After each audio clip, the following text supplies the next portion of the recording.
writing a diary to vent, and let Iron Man see it. This video is purely for entertainment, and does not infringe on copyrights or laws. The rights to the novel and image belong to the original author. We do not claim ownership. Don't like waiting, and want to listen to this fanfic in full now? Subscribe to our Patreon, where you'll find the best fanfics. Chapter 251 Hulk. No one can change the past. Absolutely not. That is the car accident this time. Doctor Strange himself had no problem. He was not dead, and his hands were not disabled. But the one who paid the price for him was not someone else, but Christine.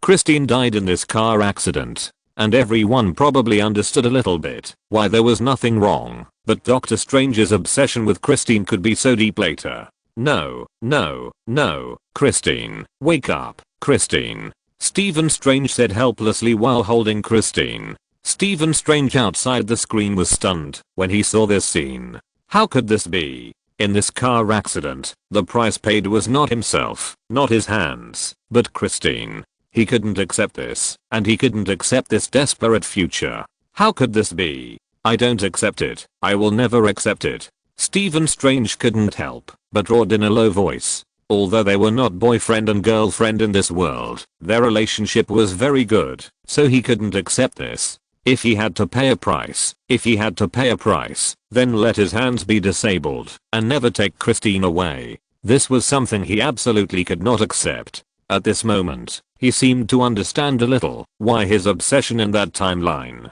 could be so deep. But this video was not based on Stephen Strange's will, so even if he didn't want it to happen, it still happened. Soon, Christine's funeral appeared on the screen. In this world, Stephen Strange has both hands intact, but his heart was not spared. He was heartbroken and searched all over the world, trying to find a way in the secret arts to change the result. With the observer's explanation, the picture kept changing, and Stephen Strange began to embark on the road of finding magic, and became a magician. The only difference is that his hands are still intact at this time.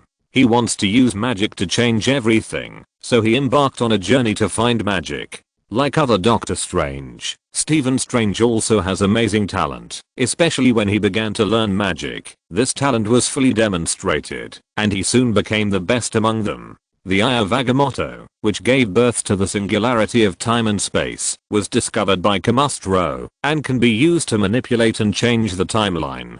Doctor Strange read various ancient books, and he soon discovered the existence of the Eye of Agamotto, and he finally found hope to reverse reality. Like other Doctor Strange, he also became the owner of the Eye of Agamotto, and he began to practice time magic. Everyone saw him use time magic to change the apple from full of vitality to being eaten up, and the mystery of time magic was revealed. Time travel.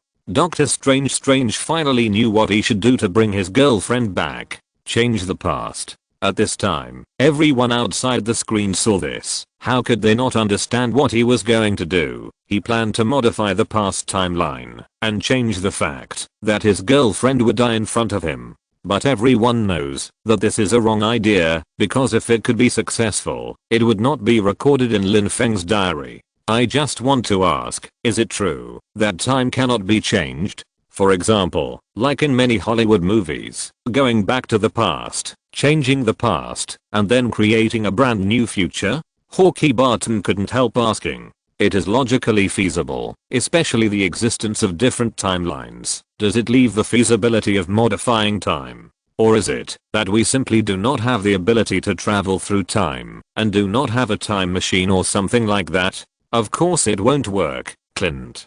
Bruce Banner stood up to explain. I don't know what kind of physical laws other multiverses are based on, but at least in our universe, this doesn't work. Have you heard of the grandfather paradox? If you go back and kill your grandfather now, you won't be born. If you are not born, you naturally won't go back to kill your grandfather. The same is true for time travel. Everything that happened in the past led to you being who you are now. If you change the past, your future becomes your past, and your past becomes an unknown future. At most, when you modify the past, you will form a timeline that is completely different from the original timeline, but you can't change what has already happened. Everything that happened in the past, including the movement of an atom, has contributed to your present. It is not advisable to change any point. Do you remember the video of the Flash? How many flashes were there to see his mother on the night when Lin Feng teased him about her death? When he tried to change the past, there would even be other flashes from the future who would come out to stop him. This is because the timeline cannot be modified, especially some major events and keynotes. If they are modified, it may lead to an unpredictable future. I don't know what the specific result will be, but the most likely outcome is that the entire timeline will be destroyed, which is much more evil than Thanos. The number of lives that have died may be millions of times more than those destroyed by Thanos. Bruce Banner tried to explain the principle here, and Hawkeye Barton was also confused. Anyway, he understood one thing. From a scientific point of view, changing the past is absolutely impossible, and it is not allowed by the laws of physics. But what if it is not the scientific side? What about the magic side? Especially when he knew the existence of TVA, and knew that they could appear at any time on the timeline. The sacredness of the timeline no longer existed in Hawkeye's heart. There must be something he doesn't know at the moment. Others may not really think that Bruce Banner's statement is correct. It is indeed scientifically speaking, but this is obviously not a particularly scientific world. There is another magical world in it.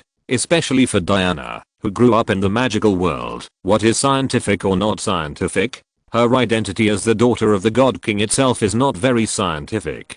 Everyone continued to watch with a heavy heart, and Doctor Strange, who used the Eye of Agamotto without authorization, was immediately discovered by the Wizard King. What are you doing? Tampering with time will destroy the space-time structure of the universe. The king walked in angrily, and next to him was the Supreme Sorcerer Ancient One. Our duty is to protect reality, rather than bring threats to it.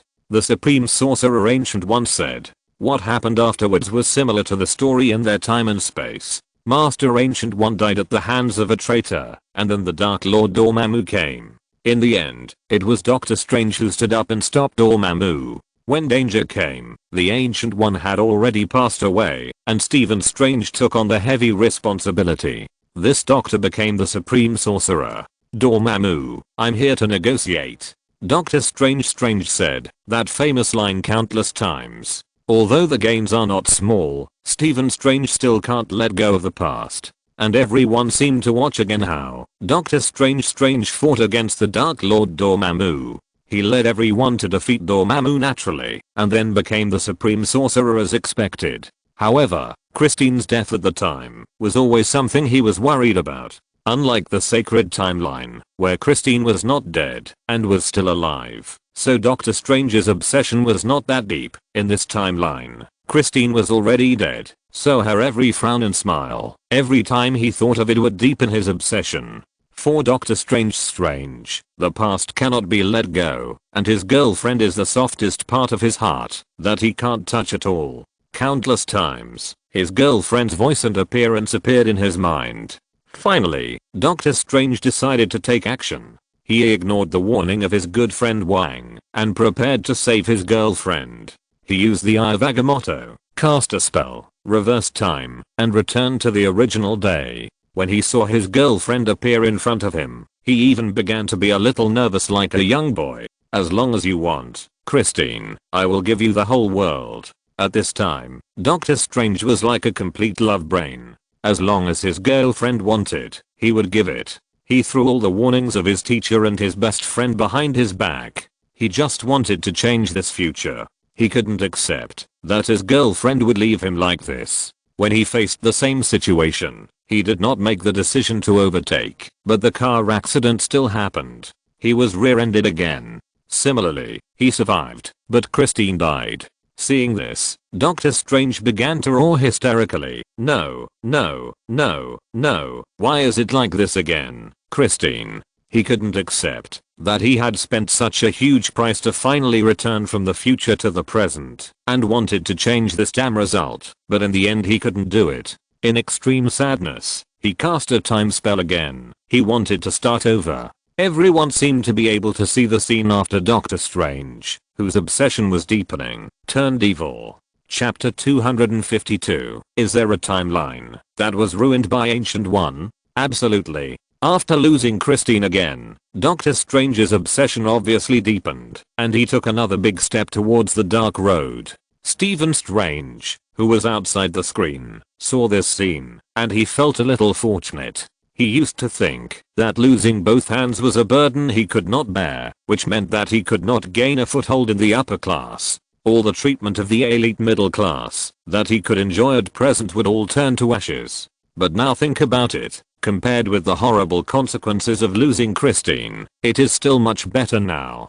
Everything is afraid of comparison, and this comparison will show all the results. Then everyone saw how Doctor Strange reversed time again and again to save his girlfriend. The second time, Doctor Strange returned to the beginning. This time, he did not plan to take this road. Since this road is so dangerous, let's change another road. But this time, he did not get what he wanted, because after changing a road, although he was not rear-ended, he was directly hit and thrown out by a large truck in the city. And the result was the same result. Although he was fine, Christine was dead. If he hadn't launched the rescue operation again and again, perhaps he wouldn't have been so obsessed, and wouldn't have fallen into the devil's way, but he had tried too many times, and his obsession went deep into his bones. Everyone even couldn't bear to continue watching. If we say that watching Doctor Strange fight Dormammu before, that was Doctor Strange's own 1001 ways to die.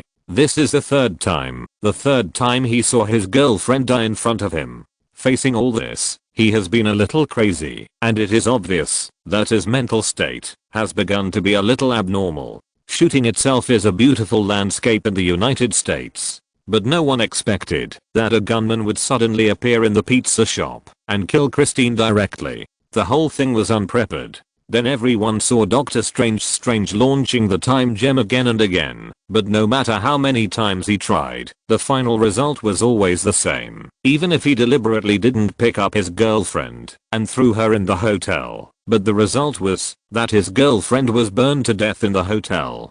Some people are destined to die here, so it's useless for you to save them. No matter what method is used, Christine can't be saved. Time and again, even people with the best mentality are about to explode at this time. This is fate. No, I don't want to get the oil dirty on this skirt. But obviously, girlfriend Christine didn't want to eat at home after dressing up beautifully for several hours. Let's go out and dance to our heart's content. Believe me, we will have a lot of fun tonight. Doctor Strange also cast the spell again, for the third time. When facing his girlfriend's doubts, he just said, stay at home. We can order pizza and caramel pudding for Takiert. But with all these fancy ways of dying, everyone felt fooled and deranged. Well, although this matter is not a very strange thing in the United States, after all, in free America, shootings happen every day. This time he is different from before. Since no matter how he goes, no matter which road he takes, it will be the same in the end. He might as well not go, so as to avoid those messy things. Faced with his insistent girlfriend, Doctor Strange could only agree. This time he came to the banquet, but when dancing, his girlfriend still got into trouble and died in his arms. So Doctor Strange once again activated the power of the Time Stone. This time, he successfully made his girlfriend Christine no longer go to the dance, but go to the pizza shop to eat pizza. In particular, they also thought of themselves.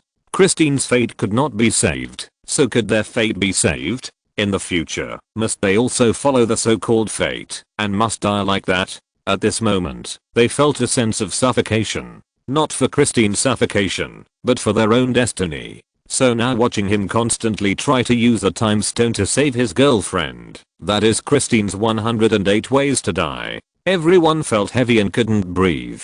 Is this the so-called feeling of fate? In the game of fate, they are all pawns, and they have no choice. When I see Doctor Strange, I wonder if the Ancient One was like this too. She also tried every way to save her life and protect herself, but she still died. Hill said with emotion. Everyone thought about it, and it was true. Both of them had great magical powers, and possessed the Time Stone, which could reverse the past and the future. If the Ancient One had also tried to save himself, instead of just watching, then it would be very reasonable. What does this mean? It means that the Ancient One may have been a veteran.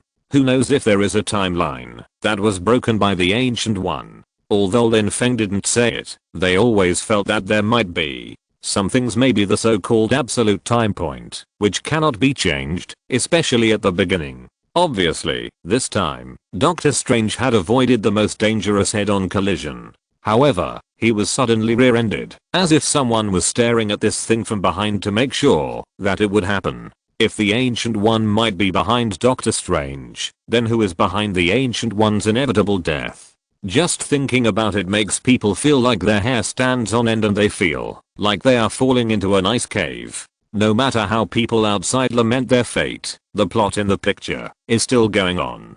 Doctor Strange in the picture is also tortured and has a mental breakdown. He comes to his lover Christine again and roars angrily, "Why does this always happen?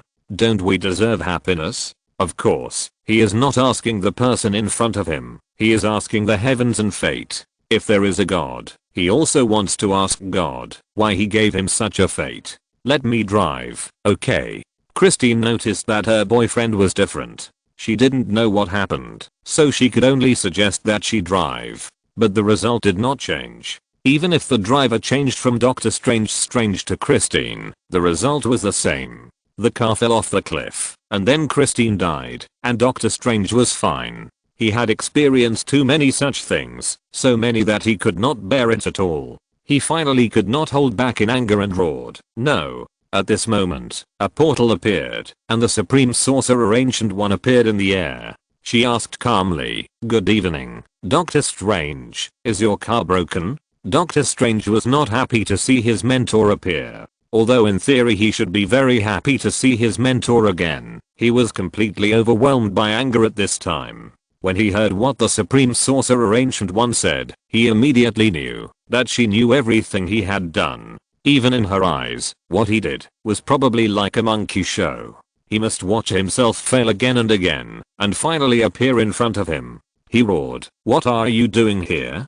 "To help you." The Ancient One looked calm and then said, "This is the beginning of your journey. After the death of Dr. Christine Palmer, you were deeply shocked. You will go to magic to find the answer. Find the answer in me." Hearing this, Doctor Strange finally came to his senses. He felt that he might not be able to do it with his own strength, but what if it was his own mentor? Although they were all supreme wizards, there was obviously a huge difference in strength. He could only put all his hopes on his mentor, hoping that his mentor could save Christine. He hurriedly said, "Help me get her back." "I'm sorry, I can't." "No one can." Facing the plea of his disciple, the Ancient One just shook his head lightly. She knew very well what her disciple was thinking. She had experienced such things before. She also tried to save some things that could not be saved at all. She also tried to change some things, but it was useless. Now is the time to let her disciples understand this truth. She paused and then said, "Her death is an absolute time point on the timeline." Absolute. This was the first time that Doctor Strange heard the concept of absolute time point. For him, this was a field he had never touched before. Although he became Doctor Strange and even the Sorcerer Supreme, he had already stood at the pinnacle of the world's magic field, but he was still far away. Although they were both Sorcerer Supreme, the difference in knowledge, reserves between being a Sorcerer Supreme for a few years and being a Sorcerer Supreme for hundreds of years was naturally obvious. For example, the absolute time point was a concept that Doctor Strange had never touched. If it weren't for his girlfriend Christine dying in front of him, he might never have thought of modifying the timeline in his life, and he would never have touched on this matter. Not to mention Doctor Strange on another timeline in the picture. Even the people outside the picture looked confused. Even Odin, who was at the level of the father, was no exception. Absolute time point, what is that? They had never heard of it. Chapter 253, Absolute time point, cannot be changed. Especially for a big man on the scientific side like Tony Stark. With his cognition, he naturally knows that time cannot be violated. Once a person goes back to the past will become the future, and the future will become the past. This is an inverted process. If you modify history at this moment, the direction of history will be different, and you will not be able to travel back to the past to modify history.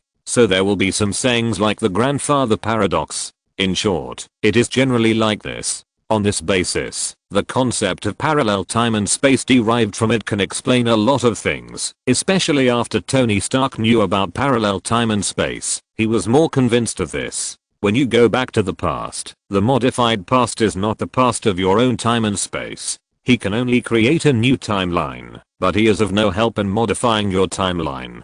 Because everything on your timeline is already destined. Because these many destined things have created you now, and created you who are now changing time and space. However, he doesn't know what this absolute time point means. Is this absolute time point the so-called destiny? Bruce Banner said, if there is an absolute time point, then there should be non-absolute time points. For example, where Christine died, and how she died, may not be fixed. But if this absolute time point really exists, then why can I bypass this absolute time point? I clearly did not go to Afghanistan. Tony Stark said. But I'm now making Mark armor, and have become Iron Man. Everyone thought about it, and it seemed that this explanation was more reliable. It is possible, but I think what is more important is that the absolute time point cannot be changed from the future, but it does not say that it cannot be changed from the past.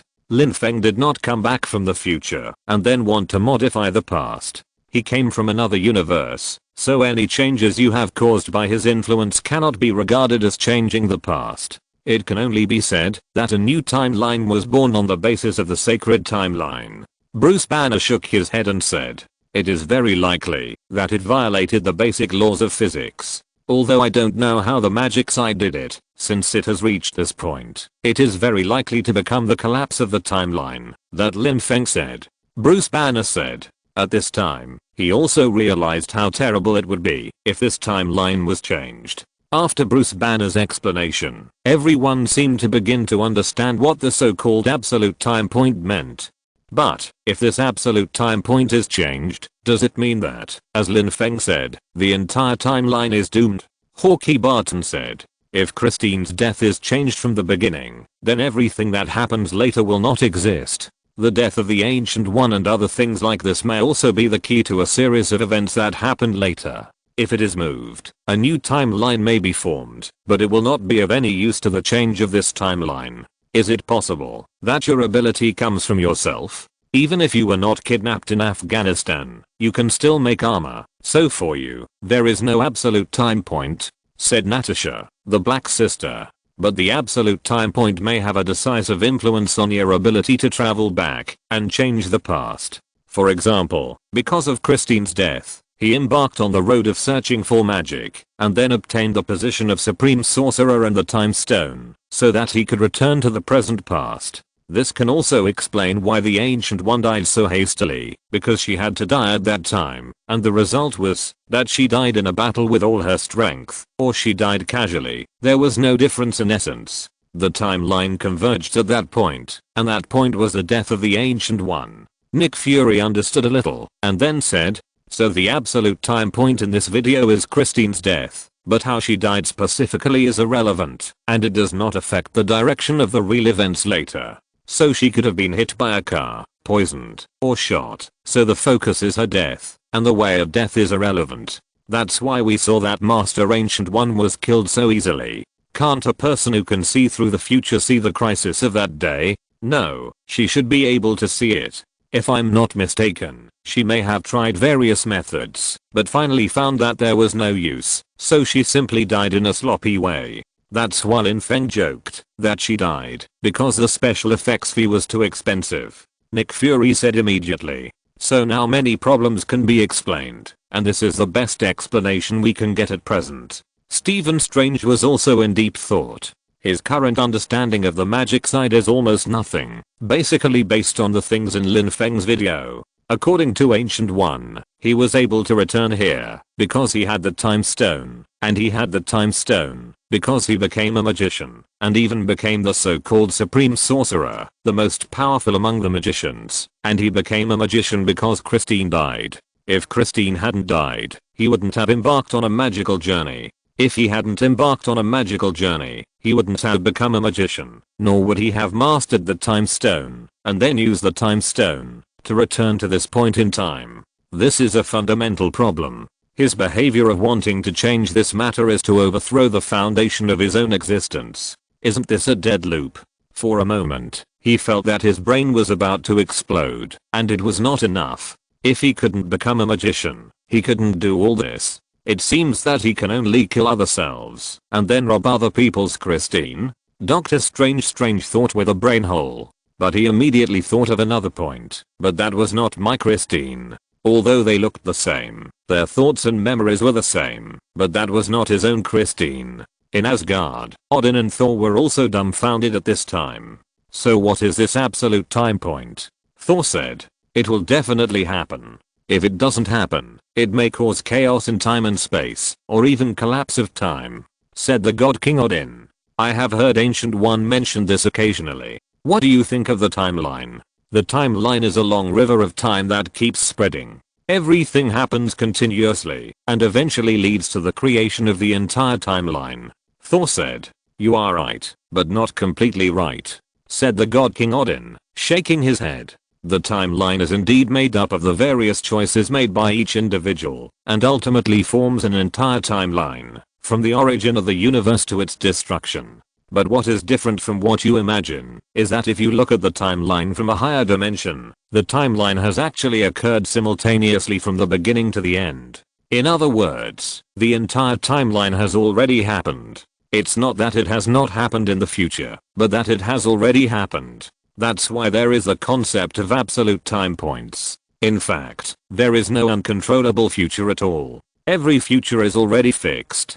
This is why I on the sacred timeline cannot save Asgard, because in fact, the destruction of Asgard has actually happened, but we have no way to perceive it yet. But if we look at it from a higher dimensional perspective, we can see that Asgard has been destroyed, and even the entire universe is already in a state of destruction, explained the God King Odin. So we are at the upstream of the timeline, and cannot see the state of the downstream. But if you look further upstream, for example, for the people in the Middle Ages, the era we are in is the future they have never been sure of, but for us, the era they are in is history that has already happened, but they themselves don't know it yet. I think I understand a little, but it's still too complicated.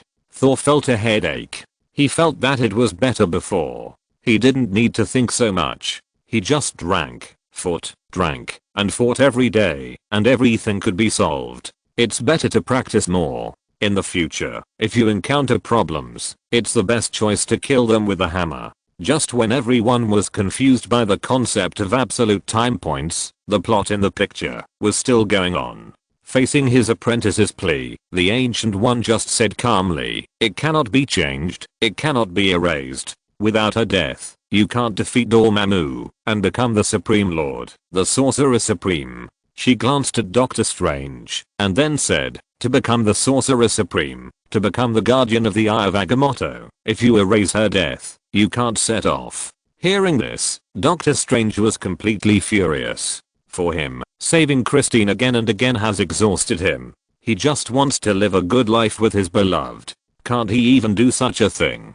Fuck the time paradox. Fuck the absolute time point. Fuck the Supreme Sorcerer. Fuck Dormammu. He doesn't care how many reasons he has, how many outrageous reasons. He just wants his girlfriend to survive. It's that simple. Chapter 254. Surprise. Another observer beyond the universe. I'm creating a paradox. Doctor Strange was filled with despair when he heard this. He stood up slowly with an indifferent look and said, you are risking the universe. You can't change the absolute time point. The Ancient One immediately realized what he wanted to do, and warned him immediately. Everything is possible. You taught me. Doctor Strange said very coldly. He no longer listened to his teacher's teachings. He was no longer the toddling magician apprentice in the past. I just need more powerful power. The words that the Ancient One told him, combined with his own understanding, successfully twisted the words of the Ancient One into that nothing is impossible. The so-called impossibility is just that his power is not strong enough. Since it's just that the power is not strong enough, it's better to become stronger. Even the greatest magician in history can't change the absolute time point. The Ancient One patted Doctor Strange on the shoulder, and then tried to persuade him to let go of his obsession and let him face this painful past. just like what she had done before. She was also very painful, but slowly, she also learned to accept it. This is life. This life cannot be repeated. Even if you master the time gem, you can't change your life. All they can do is to do well in the present. But at this time, Doctor Strange, who has already gone crazy, can't listen to such depressing words. He said directly, "How do you know? The books are lost, and the library is destroyed. Don't torture yourself anymore, Stephen." Master Ancient One continued to persuade. There is no hope. She had struggled before, but the final result was still the same, and there was no use. Even in this process, he discovered the secret of the absolute time point, and understood that some things can still be changed if they haven't happened, but once they happen, they really can't be changed. Although she is the Supreme Lord and the Supreme Sorcerer, she is not an omniscient and omnipotent god. She is also powerless on many issues. However, Doctor Strange in this timeline has not yet realized this, or rather, he has fallen into the devil's way. As long as he can save Christine, he is willing to pay any price. Christine is gone. You can't save her. The Ancient One continued to comfort him, but this persuasion was useless. The furious Doctor Strange simply couldn't listen to it. No, he would never admit this reality. He would definitely save Christine from the hands of death. "Stephen, this road will only lead to darkness and the end of reality." The Ancient One reminded him directly and meaningfully. If this continues, the consequences will be disastrous. When she saw Doctor Strange preparing to start another time travel, she immediately said, "Please don't do this. Otherwise, don't blame me for being rude." As she said that, an amazing light burst out from her hand. This time, she wanted to stop her disciple from falling into the devil's way, just like she stopped Cassilis at the beginning, although she didn't succeed. "Then you have to find me first." Doctor Strange had no intention of fighting with the Ancient One. Although they were both Supreme Lords and Sorcerer Supreme, he was still very clear about his own strength. Even though he was much stronger than ordinary mages, he still had no chance of winning against the Ancient One. This had nothing to do with talent, it was just that the time foundation was not enough. At the critical moment, Master Ancient One hit Doctor Strange with one move, but he still let him escape. He used the time stone to escape directly from this era and went to the era he really wanted to go to, an era where there was hope of saving Christine. In the distance, a man who looked like a monk appeared. Everyone also understood that it should be the Earth in ancient times, but as for what era it was, they didn't know. Accompanying Doctor Strange, he found the monk, and under his leadership, he came to a palace on a mountain. No entrance. Really clever. Doctor Strange saw that there was no entrance in the entire palace. Obviously, only mages could enter and exit it because they could use teleportation arrays. Ordinary people in this era could only sigh in despair when seeing such a building. After Doctor Strange went in, after layers of tests, he met a monk, and Doctor Strange also stated his purpose. "I came here to meet the mage Camastro. According to legend, he holds the secret of breaking through the absolute time point. Where can I find Camastro?" Doctor Strange said. "Oh, he is elusive and there is no trace to find." The monk replied. "Great, you speak mysteriously. Don't tell me you are Camastro." Doctor Strange joked. "My name is Auburn Camastro, the librarian. Follow me, Mage Harmony," the monk said. "Mage Harmony? What a great name." "No, my name is Strange." Doctor Strange followed and explained. Under the monk's guidance, he came to a library palace and began his learning journey. Okay, transfiguration, telekinesis, teleportation. Interesting. Time control. I found it. Soon, he found the spell he wanted. Breaking through the absolute time point requires extremely powerful power, and it isn't shareable. Doctor Strange said. Yes, it's obvious. During this process, Doctor Strange quickly learned this magic and began to try. He summoned powerful creatures one after another. Not only did he have to gain powerful power from these creatures, he even had to borrow some parts of these creatures. This process was very painful, even for Doctor Strange. It was very difficult, but for Christine, he had already decided to fight, and what was a little pain. Everyone watched Doctor Strange continue to fall into a more evil direction. For a moment, it was difficult for everyone to judge, because if it were them, it would be hard to say whether they would be so crazy if their beloved died and they had the opportunity to save her. As time went on, Doctor Strange became more and more evil and began to change from ordinary creatures to various dark creatures, such as six-eyed crows, two-headed demon sheep, dragons, and even demons. These powerful evils were summoned by him, and then all their power was absorbed by him. He is now acting more and more like the evil witches in medieval legends. Tony Stark said sarcastically. There was a tradition of witch hunting in medieval Europe, and the evil witches in various legends were probably like this. When Doctor Strange's power became strong to a certain extent, he could even vaguely perceive the existence of the observer, but he looked around a little and still did not find the existence of the observer. However, this scene was clearly seen by everyone outside the screen. Is this the person who vaguely appeared in the zombie universe?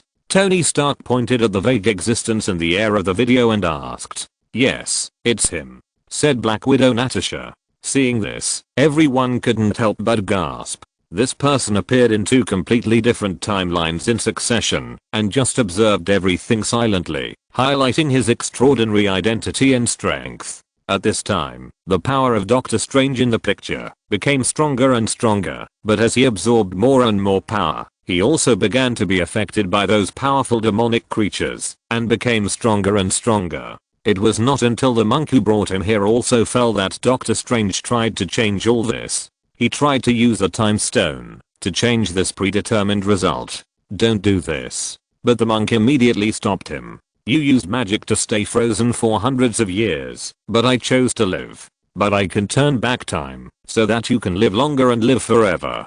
Doctor Strange said immediately. He didn't understand why someone could live, but choose to die. Don't say it. The monk shook his head, stopped him, and then said, in your world, death is actually part of your plan. I can't accept death. Doctor Strange said. He couldn't accept death, couldn't accept his own death, couldn't accept the death of his loved ones. He wanted to keep all of this, even if it cost a huge price, but he was a man who defied heaven, so he didn't care. I know. The monk nodded slightly. During this period of time, he had already known this person from the afterlife very well. But other Doctor Stranges might accept it. Others? Doctor Strange was a little strange. What did he mean by other Doctor Stranges? Isn't Doctor Strange just him? The people outside the screen thought about it. This monk might be talking about Doctor Stranges in other universes, but they were also very curious. How did this monk know other Doctor Stranges in other multiverses? Obviously, he might have observed and even known other Doctor Stranges in some way. And this was not the only Doctor Strange he had seen. Faced with such doubts, the monk said, don't you understand yet? You are not a complete person, and your life is also incomplete.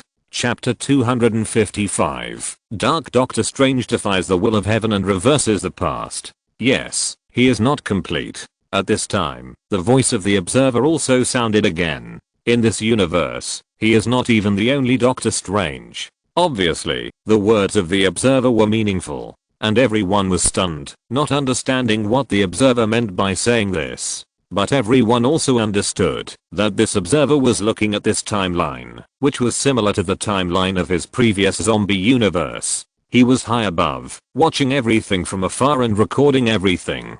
Before they could figure it out, they saw the scene change. In Kamataj, the Mage King said to Doctor Strange, who was remembering, I'm going to boil water, don't do stupid things, come and help me. Facing the words of his senior brother, Doctor Strange looked at the Eye of Agamotto in his hand and said, you are right, it is enough to remember the past for a whole night. He stood up, put the Eye of Agamotto aside, opened the door, and walked out of the temple. Everyone was a little dumbfounded. What was going on? How could there be another Doctor Strange? Was the previous one fake?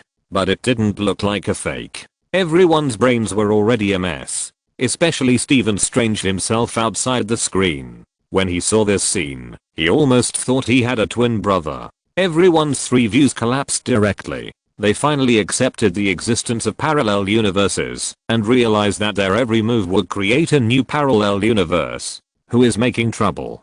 Doctor Strange frowned and asked, how is it possible? You are right. You are always so observant. Master Ancient One praised. Is it a spiritual projection transmitted through the cracks in reality? Master Ancient One continued. Obviously, she knew what Doctor Strange wanted to say. Indeed, just think of me as a projection. These are the places where people on the scientific side may spend their whole lives to understand the principles, but it doesn't matter now. No matter what the principles are, just look at it directly. Theoretically, no matter how the Ancient One did it, he even split the timeline. So now both parties should belong to different timelines. It's you. Master Ancient One said, an almost impossible answer. Tony Stark said, covering his forehead. However, he was immediately attracted by the changes in the picture, and saw that the world outside the temple had become nothingness, and then a terrifying force spread out. The next moment, the portal appeared, and Master Ancient One appeared. Doctor Strange was a little dumbfounded. How could he be the one who caused the chaos? But soon, Master Ancient One explained, saying, as Doctor Strange, you used the Eye of Agamotto to escape into the past, and even I couldn't track you, so I could only draw power from the dark dimension, split the timeline, and split you. As a result, you two were split into two timelines, and coexisted in one universe. But they were told that the two of them were in different timelines, but in the same universe. Now I finally understand. What Lin Feng said is right. These wizards' methods are really against the sky. If one can't control it well, it will be a big event that will destroy the universe at any time. Everyone was dumbfounded. It was actually possible to do this? It was actually possible to split the timeline, tear it apart from the timeline, and split a person into two halves. But what's more amazing is that different timelines can actually coexist in one universe. Is this something that magic can do? So they thought that Master Ancient One was running to other multiverses to get help, which was more reasonable. Hello, Steven. Master Ancient One looked at him and said in an ethereal voice, no, wait, you're not. Doctor Strange was dumbfounded. Didn't his teacher die a long time ago? Dead. That's right. Master Ancient One nodded lightly and then said, so you must be. This made their three views collapse instantly. I actually want to say, it must be the end of the world, right? Doctor Strange said uncertainly. But I'm afraid we don't have much time left. Compared to everyone's inability to accept, Doctor Strange in the picture is obviously more accepting, because he is also a magician, and a leader among magicians, the supreme sorcerer. Although it's a bit speechless. But after all, this is the mess he made, and he must clean it up. But he also felt very emotional in his heart. His teacher is still a teacher after all. Look at this operation. He went back to the past and caused a huge disaster. Then the teacher in the past directly split the timeline and created a self who did not make trouble and did not cause a big disaster. Then he went to the future from the past time and space to ask for help. Look, is this something that ordinary people can do? Even the omniscient and omnipotent gods are just like this, right? Reinforce the future, or ask for help from the future. And Odin of Asgard nodded. Indeed, the Ancient One is such a person. Although Doctor Strange later became the Supreme Sorcerer, he is far behind the Ancient One. This is why after Ancient One became the Sorcerer Supreme, all the demons quickly calmed down and began to behave themselves. They had to behave themselves. This one is a real boss. If she was not destined to die, she really could not be dealt with by ordinary people. Didn't you see how arrogant Thanos was? Before Ancient One did not take the initiative to die, didn't he obediently go to destroy the planet by himself? It was also because he was afraid of really angering this guy Ancient One. To timelines? I don't agree with your way of handling it. Doctor Strange frowned and looked at his teacher Ancient One, thinking that she was a bit of a troublemaker. It is indeed very dangerous. Ancient One nodded, but at that time, she really had no other way. So I have an evil twin now? Doctor Strange questioned. No, it is more accurate to call it lost. Ancient One shook his head and said, if another Strange successfully reverses the absolute time point, you mean to save Christine? Doctor Strange said a little excitedly. If he could save his girlfriend, it would be his wish, and he also had this idea. No, you can't save her, Steven. We don't have much time left. Master Ancient One shook his head and said. She certainly knew what her apprentice was thinking, but she knew it was impossible to succeed. If the absolute time point can be reversed, it is not the absolute time point. I'm afraid the only wizard who has the ability to stop another Doctor Strange is you, Doctor Strange. As she said this, her figure disappeared in midair. Faced with this sudden projection from the teacher in the past, Doctor Strange also had a headache. He explored the situation of the entire world and found that his teacher was right. Now the structure of the entire real world is collapsing, and there is no doubt that there will be no one else who caused all this except himself. The whole world began to collapse because the absolute time point was reversed. From the past to the future, the entire timeline collapsed. It was started by you, so it can only be ended by you, right? The Mage King looked at Doctor Strange and asked. To be honest, we have experienced even stranger things. Doctor Strange said with a wry smile. This was the first time he had encountered such a thing. When Doctor Strange was still worrying about how to clean up this mess, Dark Strange had already come to the door. How are you going to find him? The Mage King said. At this time, the entire temple had begun to dissipate. No, he has found me. As Doctor Strange's voice fell, a red magic circle appeared under his feet, which was obviously cast by Dark Doctor Strange. The next second, he fell directly. Where am I? Doctor Strange looked at the situation around him, and his face changed slightly. You should ask this question. Which timeline are you in? At this time, a familiar voice suddenly sounded, and he was very familiar with that voice. It was his own voice. Then a figure appeared. It was the possessed Doctor Strange. Don't be afraid, old friend, because you and I are one. Dark Doctor Strange sneered. Doctor Strange tried to explain to Dark Doctor Strange that the outside world was collapsing, but it was obvious that Dark Doctor Strange, who had completely fallen into the devil's way, was unwilling to listen to all this. He roared angrily, how many nights have we sat in the Sanctum Sanctorum, holding the time stone in our hands, knowing that we could go back to the past, but we couldn't muster the courage? But I mustered the courage. In the reincarnation of several centuries, I sacrificed everything for Christine. So you can save her now?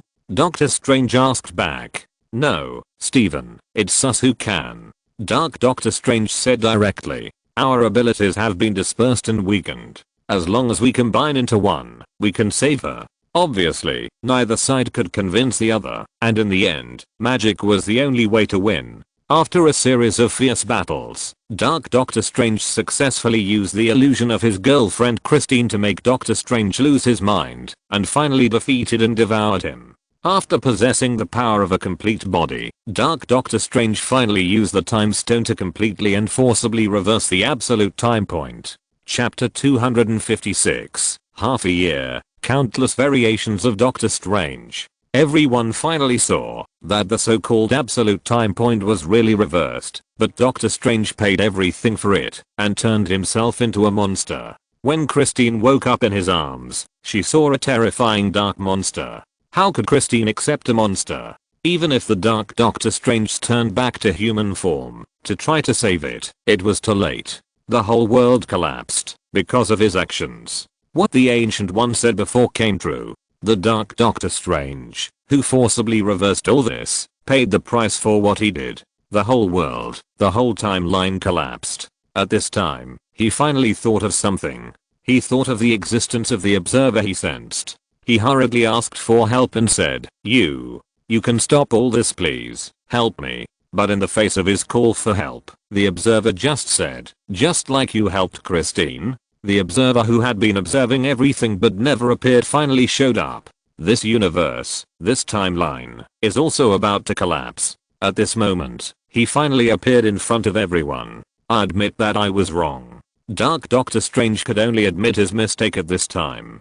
Someone warned you. The observer said lightly, without any mercy. The observer said indifferently, still without any hesitation. It was so scary. It turned out that the so-called destruction of the universe and the destruction of the timeline was actually like this. No, I'm not a god, and neither are you. I know about you and can sense your existence. You are a god and you will definitely be able to stop this. The destruction of the world and the destruction of the timeline are the most normal things for him. I know, but this world should not pay the price for my arrogance. The observer stated his bottom line. He was born an observer. It is his mission to observe the world and record history for the world, but under normal circumstances, he will not interfere.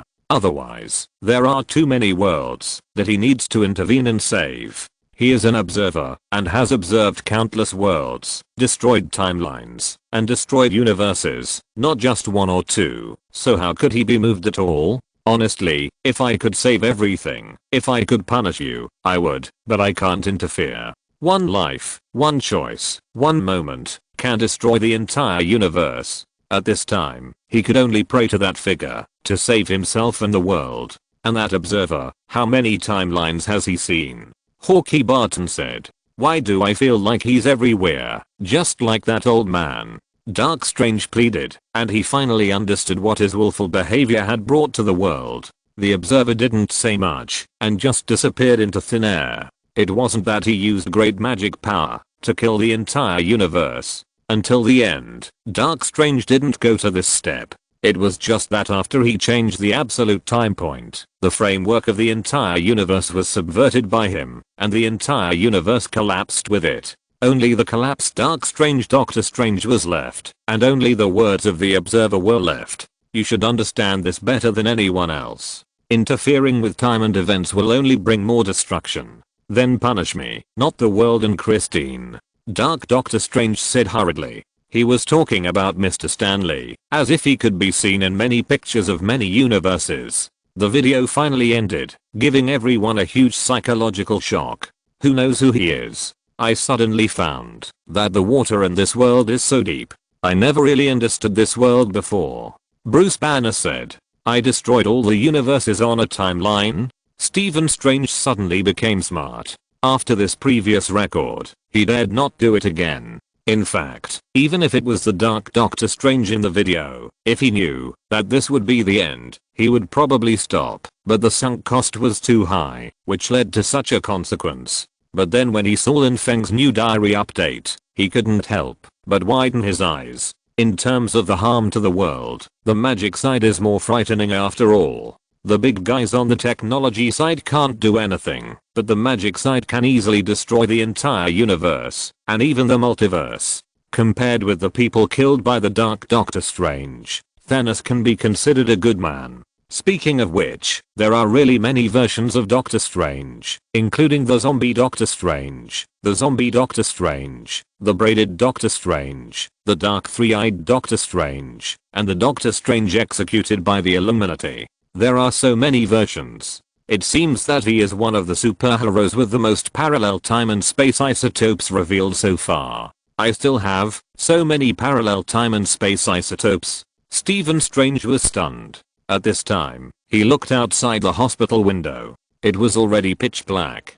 Today's experience was really amazing. Stephen? Suddenly, Christine's voice came from not far away. What are you doing here?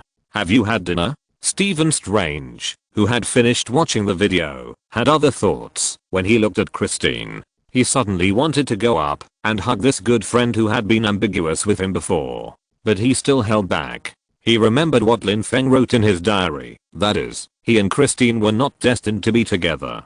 Countless multiverses had the same result, without any exception. The multiverse with an exception eventually caused Christine to die, and he destroyed the entire timeline to save Christine. The price of being with Christine was too high. Thinking of this, he let go of his obsession a little and said, not yet. I wonder if I have the honor to invite you to dinner? Enough, you are so pretentious.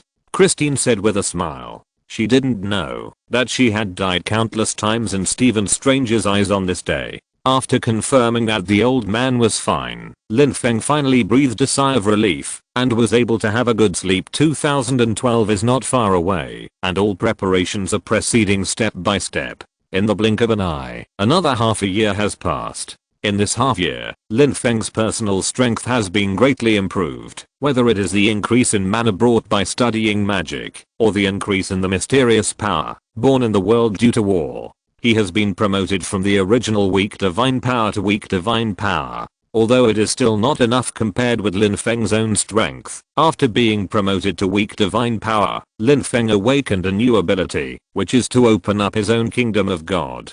In this kingdom of God, Lin Feng is the only master. He can even bless people, prolong their lifespan, and keep them healthy, etc. These are all basic abilities. In the Marvel universe, there are also many superheroes whose abilities come from the blessings of gods, such as Moonlight Knight. Or it is similar to Ghost Rider. Although his ability does not come from gods, it also comes from a lower power than the devil Mephisto. After Lin Feng obtained this ability, he immediately blessed his family. With Lin Feng's blessing, not only will the body become healthy and the lifespan be extended, but it can even share Lin Feng's abilities. Although it is only 1% of the ability, for ordinary people, it can be regarded as a little Superman. Now Lin Feng does not need to worry about the safety of his family. Moreover, Lin Feng has one more means, to use a blessing, to develop a powerful army. Nowadays, Lin Feng has a total of 3 powerful armed forces. One is the combat robot supervised by Ivan Vanko and finally controlled by Red Queen.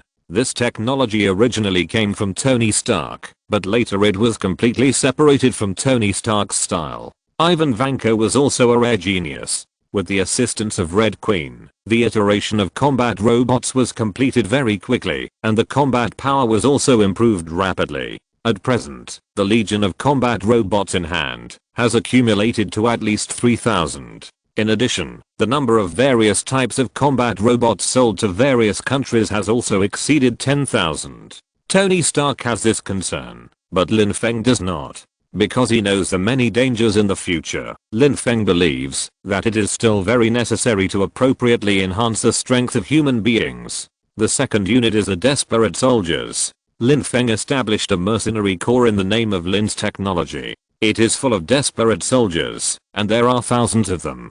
Dr. Killian doesn't have that much money, and the failure rate of transformation is extremely high, so the scale has always been small, but Lin Feng doesn't have this problem. The last unit is the recently developed Asgard. These people are all selected from various levels, and finally after Lin Feng's blessing, they have obtained combat power far beyond ordinary people. If the protagonist's halo is not considered, the combat power of each member of these guards is no less than that of Captain America Rogers, at least in terms of data. Although there is nothing outstanding in high-end combat power, this batch is enough to deal with the invasion of the Chitauri in 2012 in the future. Although on the sacred timeline, the invasion of the Chitauri was controlled within a very small range, and it was Tony Stark who finally destroyed the Chitauri mothership with a nuclear bomb. But now the situation is different.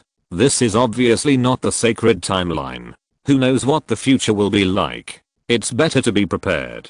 If you're listening to this novel on a channel other than Fanfic World, it means they downloaded and uploaded it without effort. We cordially invite you to visit our channel, Mundo Fanfic Novelos. There you'll find the original version of this story and you can explore many other novels of various genres. We're waiting for you to immerse yourself in a world of incredible novels. Chapter 257 Lin Feng. There is an old Chinese saying that a man who knows the times is a hero. During the past 6 months, the biggest thing that happened was probably that Asgard began to appear in front of the people on Earth. Although ordinary people knew about Thor early on, only Thor appeared in front of everyone. However, this time was different. This time, Asgard appeared in front of everyone as a political entity. Although only the top leaders of various countries knew about this, it caused an uproar among the dignitaries of various countries. Especially the gods who can live forever. There is no doubt how attractive they are to the dignitaries of various countries. Even as far as Lin Feng knows, there have been dark forces that came from nowhere to attack the Asgard delegation, but they were taught a lesson in return. This made all countries suddenly realize that Asgard is not a so-called soft persimmon, and it is almost a Captain America level configuration per capita. Various means on the magic side and the technology side are endless. Even the terrifying weapons that can completely annihilate the current countries on Earth. Asgard can survive in the universe until now. Of course, there are some trump cards. For the Earthlings who have not yet flown out of their own planet, it can basically achieve a dimensionality reduction effect. In his mansion, Lin Feng held a glass of wine, sat on a well-made sofa, and said in a comfortable posture, So, when Thor came to visit again that day, Lin Feng couldn't help asking, "What are you going to do in Asgard?" After the violent deterrence, the people of Asgard were willing to open some places to learn magic to the people on Earth, although most of Asgard's magic was based on their race and was born with it. But after so many years of fighting in the south and the north, there were some products of magic civilization that fell into the hands of Asgard, and they were willing to open them. And since knowing the crisis that spread throughout the universe and even the timeline, Asgard also intended to strengthen the strength of the Earth. Anyway, the timeline has become a mess, and the stories in it are already a mess. Since reading his diary, Asgard has gradually moved many important things to Earth. What are you planning to do? You are planning to establish diplomatic relations with the Earth. Although you have not yet been able to fly out of your home planet, you are already a civilized race. Thor took a sip and said, "Now it is just the first step. Yes, you know, in the cosmic level, the Earth is our territory of Asgard, but we just didn't care about it before. Now it is reasonable to build a city on the Earth." Thor would not tell Lin Feng the real reason. It's just that Asgard is a civilization with countless thousands of years of heritage. It's not easy to move completely. In the past few years, it has been preparing for this matter. Do you think I will believe it? I heard that you asked the United Nations to build a city in Antarctica, Lin Feng said. This is also what Thor thought in his heart. The last time he came to the Earth still felt a little uncivilized, but since he was thrown to the Earth by his father, he found that the Earth has begun to move towards civilization and the interstellar. After all, if Asgard is destined to be lost in the future, then the Earth may be their last retreat, and it is necessary to appropriately strengthen the strength of the Earth.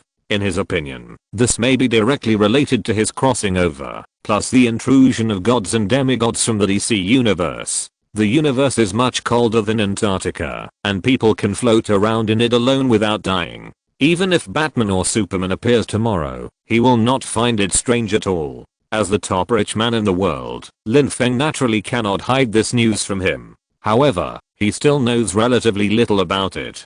To this, Lin Feng can only say that he is quite numb. According to the news he received, Asgard wants to build a city in Antarctica. Although the environment in Antarctica is extremely harsh for humans, it is nothing for the EC. Of course, more importantly, Thor, as the representative of Asgard, has to go to the United Nations from time to time recently, and naturally he will come to see him. So far, it is going smoothly, although some humanists think it is still very dangerous for an alien race to live on Earth in the future. Although they cannot develop Antarctica and think that Antarctica has no great value, they are still unhappy. However, for most of the top leaders of various countries, they still have a number in their hearts. There are too many aliens on Earth, including werewolves, vampires and other mythical creatures, as well as alien races such as aliens and Skrulls and so on. It can be said that there are still many alien races on Earth, but ordinary people don't know about them. Even ordinary dignitaries don't know about these things. With these precedents, they are more accepting in their hearts. Anyway, it's just a barren land.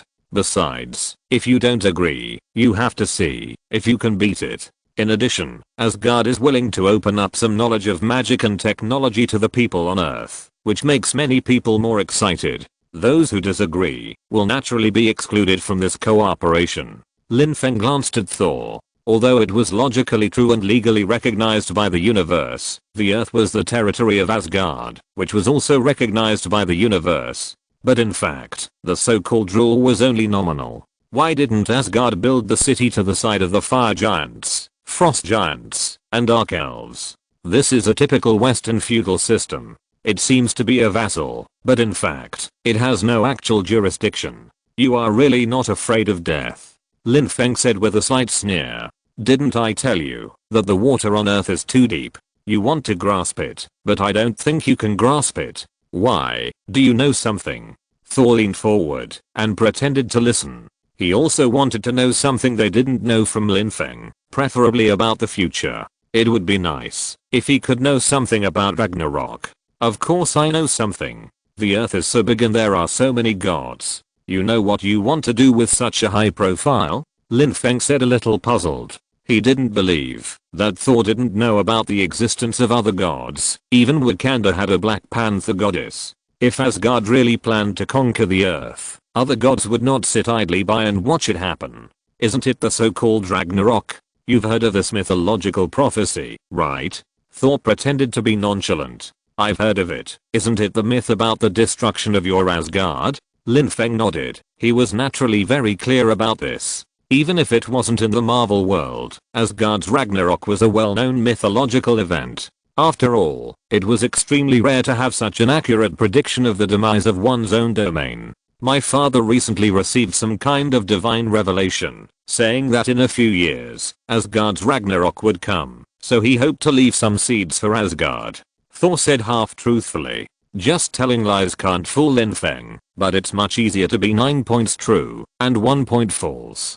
And what he said was also realistic. They were indeed preserving some seeds for Asgard and trying to preserve its vitality as much as possible. It was just that it was not because of some divine revelation, but because of what he knew from Lin Feng's diary. Then this is indeed necessary. Lin Feng nodded, and he thought of the tragic situation of Asgard in the future. The entire Asgard was destroyed, and the remaining immigrants of Asgard were killed by Thanos. It was a miserable situation. If they could leave more capital on Earth, Thor would not have to stay in a fishing village. Of course, there was a reason why he wanted to escape from reality, but more of it was that he really didn't leave anything. The accumulation of tens of thousands of years and hundreds of thousands of years was completely wiped out, and he became a pauper. Otherwise, among so many superheroes and the Avengers, Tony Stark would never be the richest man, but Thor. Tony Stark only regarded the money as some numbers, while Thor had no concept of money in his mind. Whatever he wanted, someone would provide him with it. This is the top luxury home. We Chinese have an old saying, he who knows the current situation is a hero. Ah, no, it's a cunning rabbit has 3 burrows, so be prepared for any eventuality.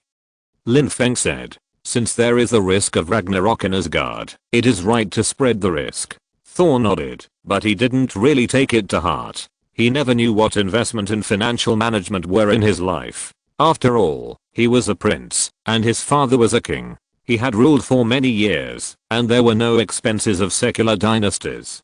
Basically, his annual income far exceeded his expenses. His usual leisure and entertainment was to watch ancient dramas, which was so simple that it made people cry. Thor wanted to hear how much Lin Feng knew about Ragnarok, especially the things he cared about.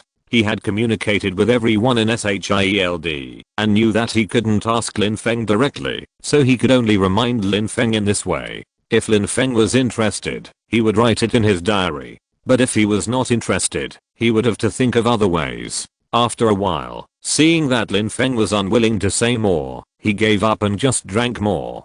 Chapter 258. What? Ragnarok involves 2 father-level gods? By the way, Thor, I heard that you Asgard are planning to open some magic books to the people on Earth. I wonder if I can take a look. Lin Feng made his request. Lin Feng is now learning the magic of camouflage, and at the same time he also wants to broaden his horizons and see what other systems of magic are like. Of course, but do you also study magic? Thor asked. Of course. Lin Feng smiled slightly, and then with a snap of his fingers, Thor's beer, which he had just drunk halfway, was instantly full. Thor watched all this with his own eyes, and suddenly remembered that wasn't the magic that Doctor Strange used to intimidate him before. Although he had seen it once, he was still shocked. This kind of lifelike magic is really good.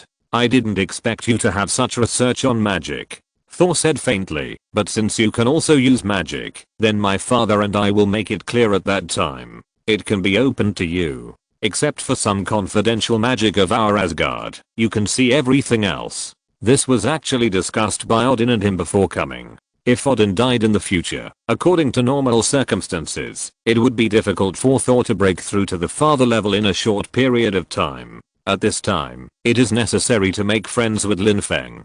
But this is almost destined. I don't know how to remind Thor to be careful. It is still a very correct decision to open a branch base on Earth at this time. Those good things in his home, if he just left one, he would not have become a homeless later.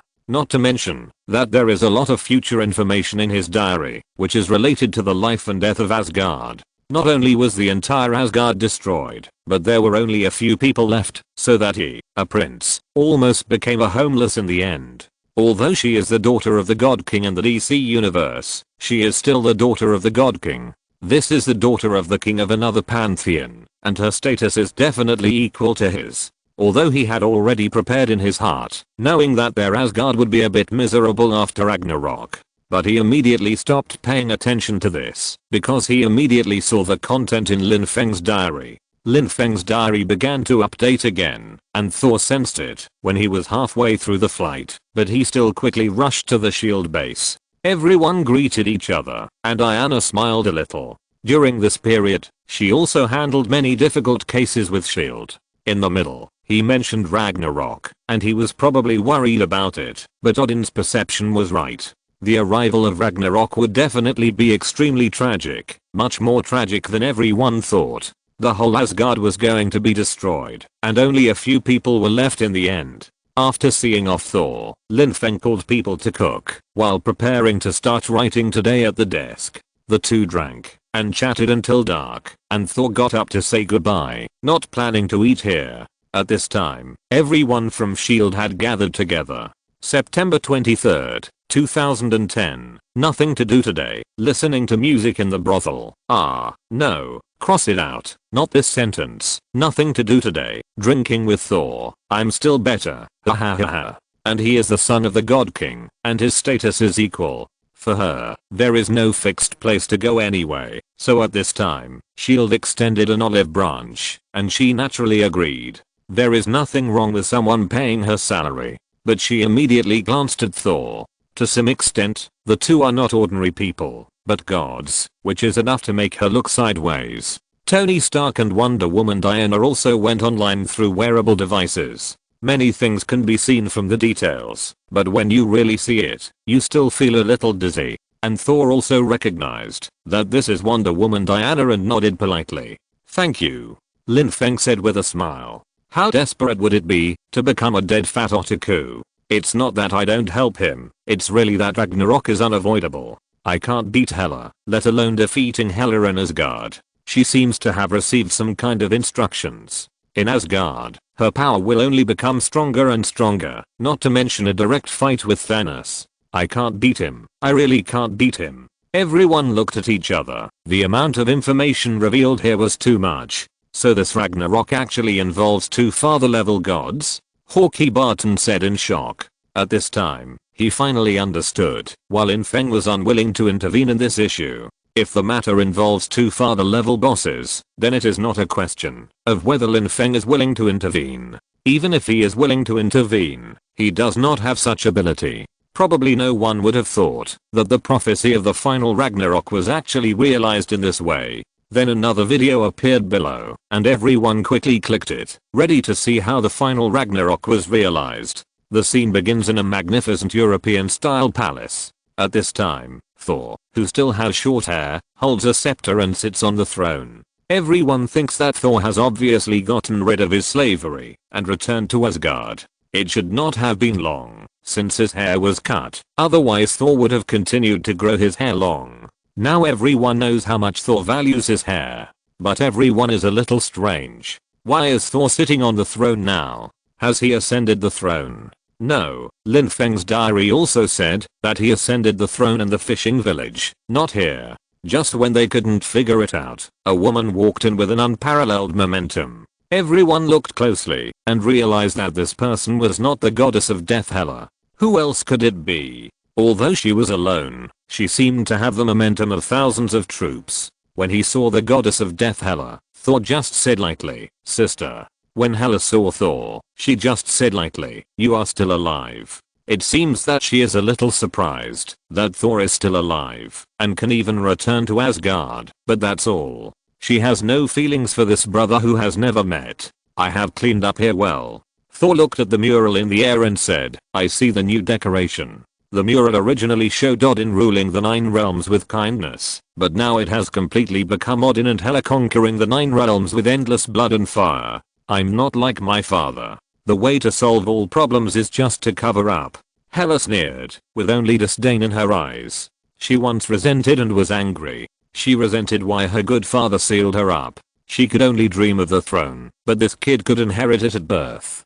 She wanted to help Asgard expand its territory and rule the universe. What's wrong with her? Now she doesn't care. She will fight for everything she wants with her own hands. Or just expel her. Thor said a very important message, which was also the message he interpreted from the mural. His sister was expelled by Odin. Hela and Odin had built this huge kingdom together. It can be said that unlike his second generation inheritance, Hela is actually a generation or 1.5 generations who started from scratch. He said you are unique, and he said the same thing to me. Thor said with emotion. Hela heard this and just sneered. Obviously, the Odin in her cognition was different from the Odin in Thor's cognition. In her cognition, Odin was cunning, cruel, and unmatched. In Thor's cognition, Odin was kind, had no offensive power, majestic, and fair. These are the qualities he tried to leave to his son Thor, hoping that he would rule the 9 realms with kindness and majesty. After all, the suffering that Thor had to endure had been finished when his father Odin entered the customs. So Thor would believe whatever Odin and Thor said, and what Odin and Hela said, even if it was from their heart, was just bullshit to her. The so-called kindness was just a disguise. The real Odin was cruel and bloody. But now, except for her, probably no one would know. You see, you don't know him at all. Including his heyday, Odin died round the whole world in blood and tears. The goddess of death Hela sneered. Where do you think all this splendor came from? Hela continued slowly, then, suddenly one day, he decided to be a benevolent emperor, embracing virtue and peace, comforting the people, and you. From Hela's words, everyone seemed to see such a picture, that is, how cruel and tyrannical the former god King Odin was. He cruelly ruled everyone, and conquered one world after another. Countless worlds were deeply trapped in the flames of war, countless races surrendered, and the whole world was drowned in blood and tears. These countless races have created the glory of Asgard, but all of this has changed all of a sudden. Odin wants to change, so everything has changed. I know what you are angry about, because you are my sister, and strictly speaking, you are the heir to the throne. Thor paused, then said, I actually hope someone will volunteer, but it must not be you, because you are really rotten. Chapter 259. Was there a war in Asgard that almost destroyed it? Thor, the god of thunder outside the screen, heard this and nodded seriously. In fact, for him, becoming a king has never been his goal. He hopes that someone can become the king of Asgard, and then he can be a general who charges into battle, so that he can be happy all his life. If Loki is willing, he doesn't care. However, no matter what, this position must not be given to this sister who suddenly appeared, because she is not a good monarch, and cannot make all the people happy. She may even just want to turn the entire Asgard into a country of death. At this time, as the son of Odin, he must stand up and defend the entire Asgard. This is his responsibility, whether he is willing or not, whether he may die or not. Hela transformed into her own helmet, prepared for battle, and said, okay, that's my throne. Thor stood up from the throne, then walked down quickly and said, my father once told me that a wise king never starts a war. Hela continued, but he must always be ready to fight. The two sides had completely different ideas, so of course they couldn't reach an agreement at this time. In an instant, a battle broke out. At this time, the picture did not continue to show the two sides of the battle, but turned to the outside. On the Rainbow Bridge, countless people of Asgard evacuated from the Rainbow Bridge, as if they were fleeing. Everyone nodded. This was the most likely situation. Seeing everyone's admiring eyes, Thor wanted to be proud, but he still realized that this was in extreme danger, and hurriedly said, as the Prince of Asgard, no, the King of Asgard, I protect my people, this is what I should do. He later looked up this information, but he didn't know why humans on Earth could know so many things that even he didn't know. Then everyone looked at Thor, and Thor said with an innocent look, I don't know, I have never seen the giant wolf Fenrir in the myth. Basically, if the corrupt appearance of most nobles in private is turned out, it is estimated that it will disgust the public for 100 years. Although he has never looked down on those nobles, but he really has never seen it. I understand, Thor is stalling for time. combined with the fact that Hela crushed Thor's hammer before and she used the Rainbow Bridge to return to Asgard, it is probably that the people of Asgard are unwilling to submit to the rule of this female tyrant and want to escape from Asgard. Captain America Rogers analyzed. Probably no one expected that this paradise country that has been peaceful for who knows how many years will usher in war. Obviously, this giant wolf Fenrir is mostly on the side of his sister. Although Thor is a god, he is still a prince in essence. Now seeing that he is willing to sacrifice his life for his people, he also raised a little respect in his heart. So Thor is using his life to delay time so that his people can escape. Captain America Rogers looked at Thor and was obviously impressed by Thor's selfless behavior. It's just that I don't know how Thor, who was beaten out of the Rainbow Bridge, returned to Asgard. Giant wolf, Fenrir. Agent Hill said. She was a little unsure, but the size did look very similar. Although some nobles have a sense of honor, most of the nobles are in a bad state. He saw a lot when he led the army to Europe. Referring to the length of the hair, he roughly knew that this should be the timeline after his father died. At that time, although he had just lost his father, he didn't even have time to be sad, and he had to do his best to protect his people. But they couldn't evacuate at all. A huge beast, like a hill, directly blocked one end of the Rainbow Bridge, blocking everyone's evacuation. But it was generally understood. For example, this giant wolf Fenrir.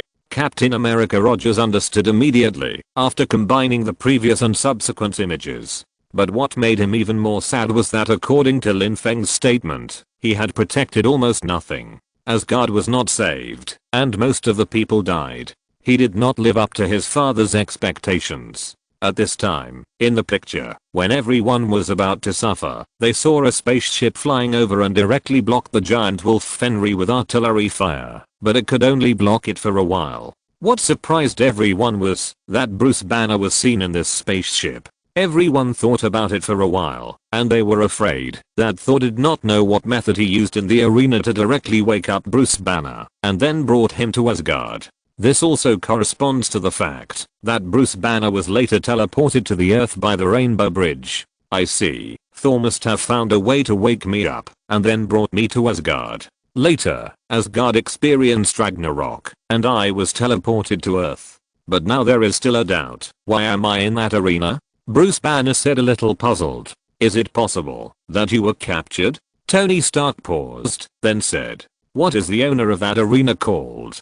Geoscienzen? Is it possible that he is a very powerful cosmic force, and then he searched for powerful warriors everywhere to duel in the arena to please himself and the guests? You know, look at the Colosseum in ancient Rome. It's actually similar. Maybe Hulk's reputation has spread to the universe. Hearing this explanation, Bruce Banner felt that it made sense, and it was very likely. However, he only felt that his hair stood on end. If this was true, he would not be captured by Geoscienzen again in the future. And it sounds like he would be forced to become Hulk for many years. This is not a good thing.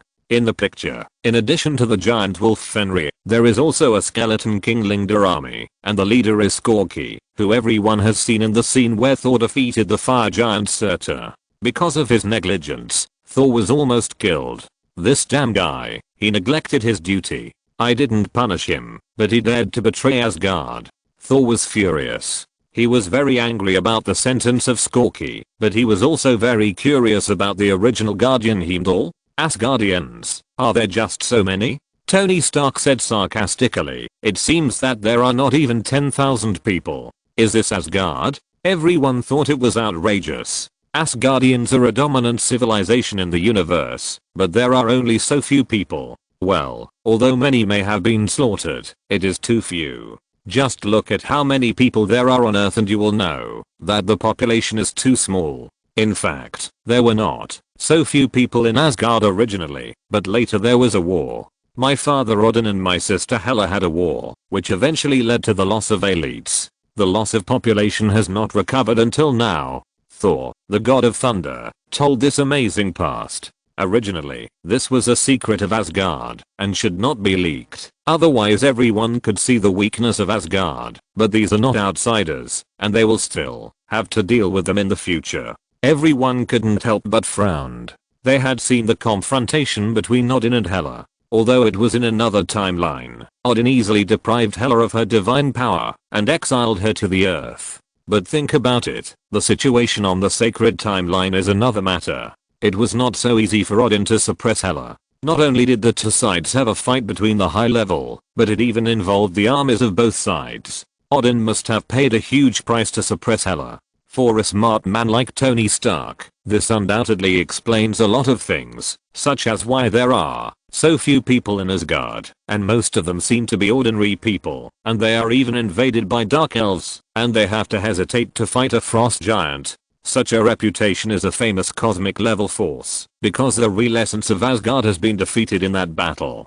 So Odin will stop conquering the 9 realms, and be satisfied with the current state of fiefdom, and even doesn't care about the earth, which is claimed to be his territory. Now think about it, is it because Odin has had enough of fighting, and wants to enjoy peace, that he finally broke out a huge conflict with Hela, or vice versa, because he broke out a war of dominance with Hela first, suffered heavy losses, in order to suppress Hela, and finally had to take the peaceful route, and finally formed a situation where the 9 realms belonged to Asgard in name, but were actually independent? It's hard to say. And these people are not the same as the powerful civilization of Captain America per capita in the delegation, sent by Asgard, that I and others have heard recently. There are so many old, weak, sick and disabled people, and they have no combat effectiveness. With this combat effectiveness, I'm afraid that even the Earth civilization may not be able to beat it. Now all the mysteries have been solved, because the violent conflict that broke out before was not limited to the conflict between Odin and Hela, but a battle between 2 extremely terrifying elite forces on both sides, comrades who once fought side by side. Most of the real elites have died, and now Asgard is just relying on a tiger skin to scare people. The only thing it can really rely on is Odin's terrifying reputation as a father-level god. Does this father-level master really have such a big influence? Tony Stark couldn't help but say. Obviously, Asgard can still stand up until now, mainly relying on the father-level boss Odin. It can only be said that the civilization on the magic side and the civilization on the technology side are not the same thing at all. Chapter 260 Thor, are you the god of thunder or the god of hammer? If there are only so few people left in a technological civilization, it is basically the same as the destruction of civilization. It is difficult to maintain the inheritance. There are similar settings in many science fiction literature.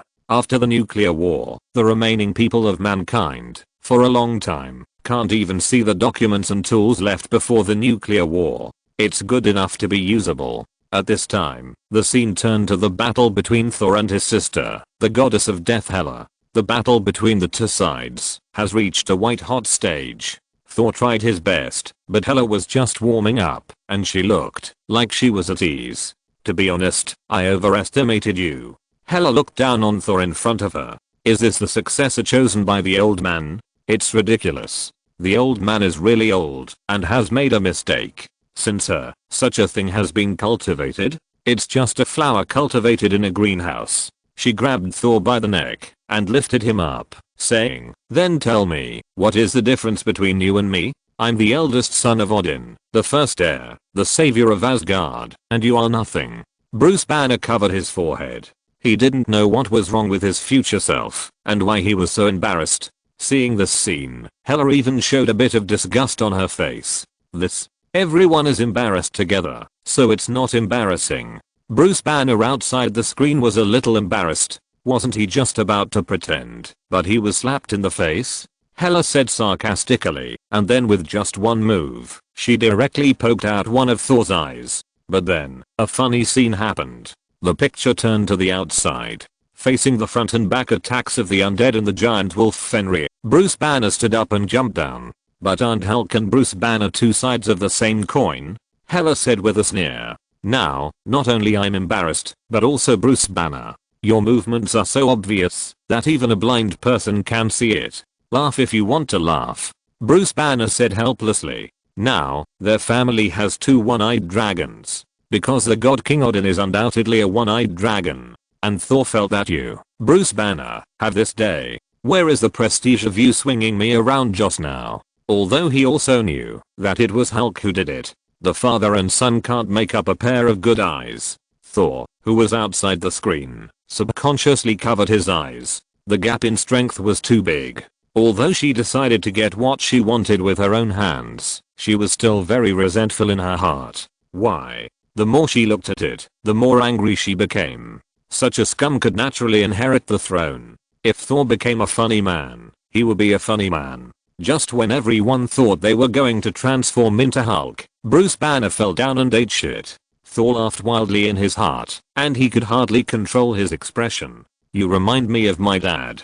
Then a burst of laughter came, and everyone couldn't help laughing. Bruce Banner was so funny like this, and it was so different from his previous gentle image. But before everyone finished laughing, at the critical moment, Bruce Banner successfully transformed into the Hulk and fought directly with the giant wolf Fenrir from the rainbow bridge to the water under the bridge. For a while, the whole battle situation was relaxed. Before meeting Thanos, Hulk could still be said to be very fierce, but after meeting Thanos, he was really traumatized. At this time, Hela, the goddess of death, dragged Thor to the balcony of the Asgard palace, let him look at the panicked people below, and then sneered and said, "Look, none of them can escape. I will get that sword, even if I kill all these people." There is no doubt that compared with Thor, the goddess of death, Hela is not a soft-hearted master. She only wants to solve problems with violence and control her subjects with fear. What kind of benevolent lord? What is that? I have never heard of it. The education she received since childhood does not allow her to be such a person. However, what no one expected was that at this desperate time, a huge spaceship flew over, and the owner of this spaceship was Loki. He shouted on the spaceship, "Your savior is here." At this time, the Avengers outside the screen looked at this scene and felt a little strange because they did not expect that Loki could become the savior one day. You know, he is a real big devil on Earth, and there are countless people who died because of him, and countless people hate him. Now in Asgard, he is doing his best to save his people, and there are signs of him turning into a king. Loki doesn't regard the Earthlings as human beings, so he kills them without blinking an eye, but he has feelings for the Asgardians, and even takes risks to come back as a savior. At this time, everyone was speechless. Thor was also very emotional. He never thought that in the end, the person who came to the rescue was not someone else, but his brother Loki. Seeing Loki come back as a savior, the goddess of death Hela just sneered and didn't take him seriously at all. She didn't even take Thor seriously, let alone a bastard picked up from outside. All these heroic actions are just a desperate resistance. Hela sneered and stabbed Thor's body several times. If it were a normal person, he would have died by now, but Thor could still hold on. "Look, I'm neither a queen nor a monster. I'm the god of death." "What god are you?" Hela sneered and said sarcastically. She asked a soul-searching question. What god is Thor? Hearing this question, Thor couldn't help but hold his forehead. My god, it's too embarrassing. Because Lin Feng joked about this matter in his diary more than once. Is he Thor? Or the god of hammer? It seems that he is a god of hammer. He can now say with dignity that he is a Thor. The hammer is just a tool to stimulate the blood in his body. His own strength is the root of everything. Suddenly, in the picture, Thor suddenly came to a spiritual world. Isn't this spiritual world the Nordic seaside before? And here, there is another person, the dead god King Odin. At this time, Thor, who had just finished a battle and was beaten to pieces, knelt in front of his father and wanted to ask his father for help. Even though he knew that his father was dead, he was desperate and there was no way he could do it. In the face of such a request, the god King Odin said, "Even if you have two eyes, you can't see through everything. She is too powerful." Thor panted and sought help from his father. "I can't do it without Thor's hammer." But Odin just smiled and said, "Thor, what god are you? God of hammers? That hammer is just for you to control your power and make you more focused. It is not the source of your power." Odin smiled and told Thor, "God of hammers, Thor." Well, even his own father Odin teased him like this. Thor, who was outside the screen, felt ashamed to see people. He could fully imagine how the Avengers would laugh at him on this issue in the future. It was simply a social death. Although he was an extrovert, if he continued like this, he would probably have to get up. It's too late. She has occupied Asgard, Thor said with a decadent look. Facing an invincible sister, he could not be her opponent at all. No matter what method he used, he was not her opponent.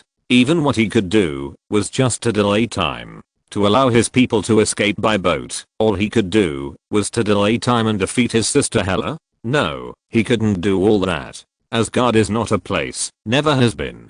It can be Asgard here. Asgard is where the people are. Even now, they need your help, Odin said, and then turned and left. I'm not as strong as you, Thor panted and said a little helplessly. At this time, he was a helpless child asking his father for help, not the powerful Thor of Asgard in the legend. And Odin shook his head, then turned around and said, no, you are much stronger than me. After that, Thor's will returned to his body again, and he heard the voice of Hela beside him, saying, tell me, brother, what god are you? It turned out that only a moment had passed. Faced with Hela's ridicule, Thor finally couldn't bear it anymore. The essence of Thor in his body burst out instantly, and terrifying lightning burst out all over his body. The terrifying thunder swept over, and turned into a terrible energy wave, instantly blasting Hela, the goddess of death, away. And Thor, the god of thunder, was resurrected again, with an unmatched momentum, rushing down and directly blasting away the army of undead. The powerful power of thunder was added to his body, and it directly burst out with incredible power. Those undead were not his opponents at all, and he was easily defeated by the power of thunder. At this moment, he truly became Thor, the god of thunder, not the god of hammer. The hammer brought him powerful power, allowing him to control the power of Thor in his body, but at the same time it also restricted his performance, making him mistakenly believe that his power came from Thor's hammer. Chapter 261 The one who caused the Ragnarok was Thor. And now, he finally realized, finally understood that his power comes from his own bloodline, from the godhood of Thor, not from Thor's hammer. And Thor, who was outside the screen, nodded with satisfaction. The self on the sacred timeline was not a fool after all. Although he could not be compared with the self who had realized the bloodline now, he was not a fool after all. He got his father's reminder in advance. He really relied too much on the power of Thor's hammer in these years, so that his father just sealed the power of Thor's hammer, which was equivalent to blocking his power. But he remembered that it was not like this at the beginning. He did not have Thor's hammer at the beginning. He had Thor's hammer after he became strong. Then, after he had Thor's hammer, his combat power increased geometrically. However, the problem was that the development of his own strength was stagnant. Now he finally realized where the problem was. He no longer wanted to be teased as the hammer god. He is Thor, not the hammer god. Especially, his sister is a godfather level, and his old father is also a godfather level, which means that their family has such potential. There is no reason why they can do it, but he can't. The self in the sacred timeline waited until his family was broken up before he remembered this and thought about developing his own strength, but it was too late. He was still very lucky. He just saw the terrifying power that his brother burst out, which was a form he had never seen before. If he had such strength earlier, he would not have had any idea of competing. You are late, said Thor. The three of them felt exhausted at this point, but Hela on the opposite side still didn't feel exhausted at all. I think we can disband the Avengers. Thor looked at the two and said a little helplessly. At this time, they understood that what their father, the god King Odin said, that she would become more and more powerful in Asgard, was not a joke, but a reality. We just need to hold her back and let the people get on the ship, said the Valkyrie. Thor shook his head and said, it's not that simple. This time, he would never make the same mistake again. He definitely didn't need such a future. What made him feel more relieved was that his brother was still hopeless. Although he looked like a jerk at ordinary times, he was still very reliable at critical moments. The opponent was too strong, a little too strong. While Thor was still thinking about this and that, Thor and his brother Loki had already reunited in the picture. I just used the strongest lightning in history to strike her, but she was unharmed. Thor sighed and said, hit her with lightning. Loki ignored Thor's sudden words and asked Thor to attack Hela with the strongest power. If he knew the father level at this time, he would probably understand how big the gap between him and the opponent was. One of your eyes is gone. Loki was shocked and a little uncomfortable. Strength comes from the ground, and now Hela is a typical example of strength coming from the ground. The Valkyrie next to him came over and said to the two brothers, "It's not over yet." He had already used all his strength just now, and all the thunder power that had just awakened was put on his sister Hela, but he only shook the other party away, but the other party was still completely unharmed. When he fought with Hela just now, he was almost suppressed from beginning to end, and one of his eyes was blinded. He even burst out with unprecedented potential and struck the most terrifying lightning in history, but in the end he couldn't do anything to Hela.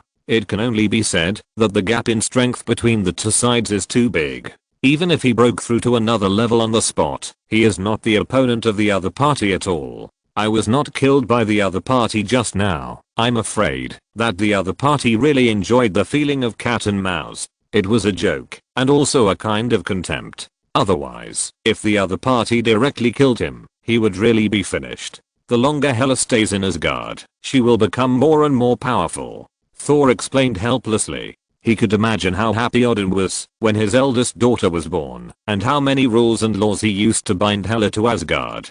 As long as Asgard can stay, her strength will become stronger and stronger. Even he himself does not have such treatment. After all, from the root, the other party is the eldest daughter, and he is actually the second son. The father must have placed a lot of hope on her, but he did not expect that the father and daughter would kill each other in the end.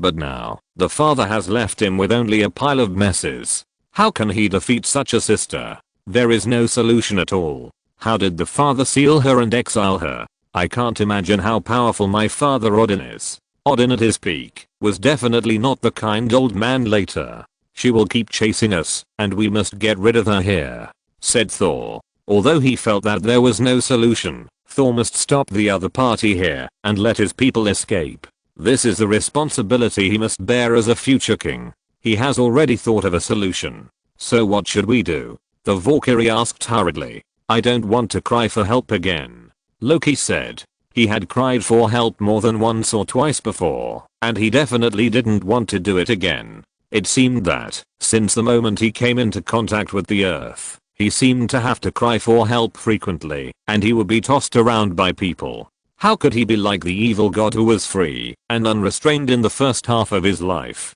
Listen, Asgard is not a place, it is a people. Thor turned around and looked at the people of Asgard who were scrambling to get on the spaceship, and then said, Loki, instead of stopping Ragnarok, we have to find a way to create Ragnarok. The underground treasury, the crown of Surtur, this is the only way. Thor looked at Loki and explained. So, he wants to make Ragnarok come? It turns out that the person who finally realized Ragnarok was me, Thor said in shock. It can be said that he had never thought that he would do everything he could to prevent the birth of Ragnarok in Asgard, but now he had to ensure that it happened. It was also mentioned in the previous video that the way to make Ragnarok happen was to put the crown of the fire giant Surtur in the eternal fire of Asgard and then completely destroy Asgard. Now he has figured out everything. Not only did he figure it out, but everyone figured it out. Why did Lin Feng's diary mention again and again that Ragnarok was inevitable? Because this is not a matter of knowing or not knowing. The more you know, the more you understand that Ragnarok is inevitable. Because Odin used his vitality to seal the goddess of death Hela, and she is destined to return, and normal people can't defeat the goddess of death Hela at all. To defeat her, they can only completely destroy Asgard. And the goddess of death Hela, who is bound to Asgard, will die with him. So Thor and the others not only can't stop Ragnarok, but they even have to let Ragnarok happen. Only in this way can they save all the remaining people in Asgard. The person who really caused Ragnarok was none other than Thor himself. So Thor, who knew all this, could not only not stop Ragnarok, but also had to prepare in advance to make Ragnarok happen. For example, to kill Surtur first, and then destroy the entire Asgard when necessary. Asgard is a people, not a place. Thor read this sentence, and at this moment, he had an unprecedented understanding of the meaning behind this sentence. Many words cannot be understood just by knowing them, otherwise there would not be so many people who know so many great truths and still can't live a good life. At this time, both Thor inside and outside began to truly understand the true meaning of this sentence. Loki in the picture was stunned for a moment, then looked at his brother and actually had a feeling of looking at his brother with new eyes. And then he said, "It's a crazy idea, brother, even crazier than mine." But he still didn't hesitate at all and turned directly towards the direction of the spaceship. "Okay," Thor said. "You go first," said the Valkyrie. After that, the two of them joined forces to attack Hela. However, even though Thor's strength had improved dramatically, he was still no match for Hela. Hela's strength was still overwhelming for them. Fortunately, the two of them just wanted to delay time, and Hela still had a bit of a cat and mouse mentality, which allowed the two of them to delay the attack. However, just as they were desperately delaying time, the spaceship was about to fly, but was intercepted by Hela's spell and held tightly. The entire spaceship could not fly out, and the countless undead soldiers climbed up along the black derivatives and were about to kill all the people in the spaceship. At this time, Loki had also arrived at the treasury of Asgard, which was the place he usually dreamed of, but at this time he really had no time, and his only goal was the crown of the fire giant Surtur. However, when he passed by the cosmic cube, he couldn't help but stop and put it in his pocket. However, he did not know that this action would directly bring him disaster of killing, and the entire Asgard civilization would be destroyed because of this action. Chapter 262 Ragnarok is coming, and Asgard is destroyed. Loki's momentary hesitation ultimately cost the entire Asgard. At this time, the spaceship was in the most critical moment, but what people didn't expect was that at the critical moment, it was the traitor Skorki who was hiding among the people of Asgard who stood up for Asgard. He jumped off the spaceship and stopped countless undead soldiers, but when facing Hela, he was no match at all and was killed by a dagger. But even with this short delay, the spaceship finally got out of trouble and flew up. Especially Thor. He had seen Skorki betray Asgard and lead the undead soldiers to attack the people of Asgard before. He was already furious, but he never expected that at the critical moment, it was this traitor who stood up to delay time and really bought time for the people of Asgard. Everyone looked at each other. The complexity of human nature was beyond imagination. Loki was in a similar situation. Loki used to be such a hated supervillain, but now he has become the savior of Asgard. I have to admit that human nature is really very complicated.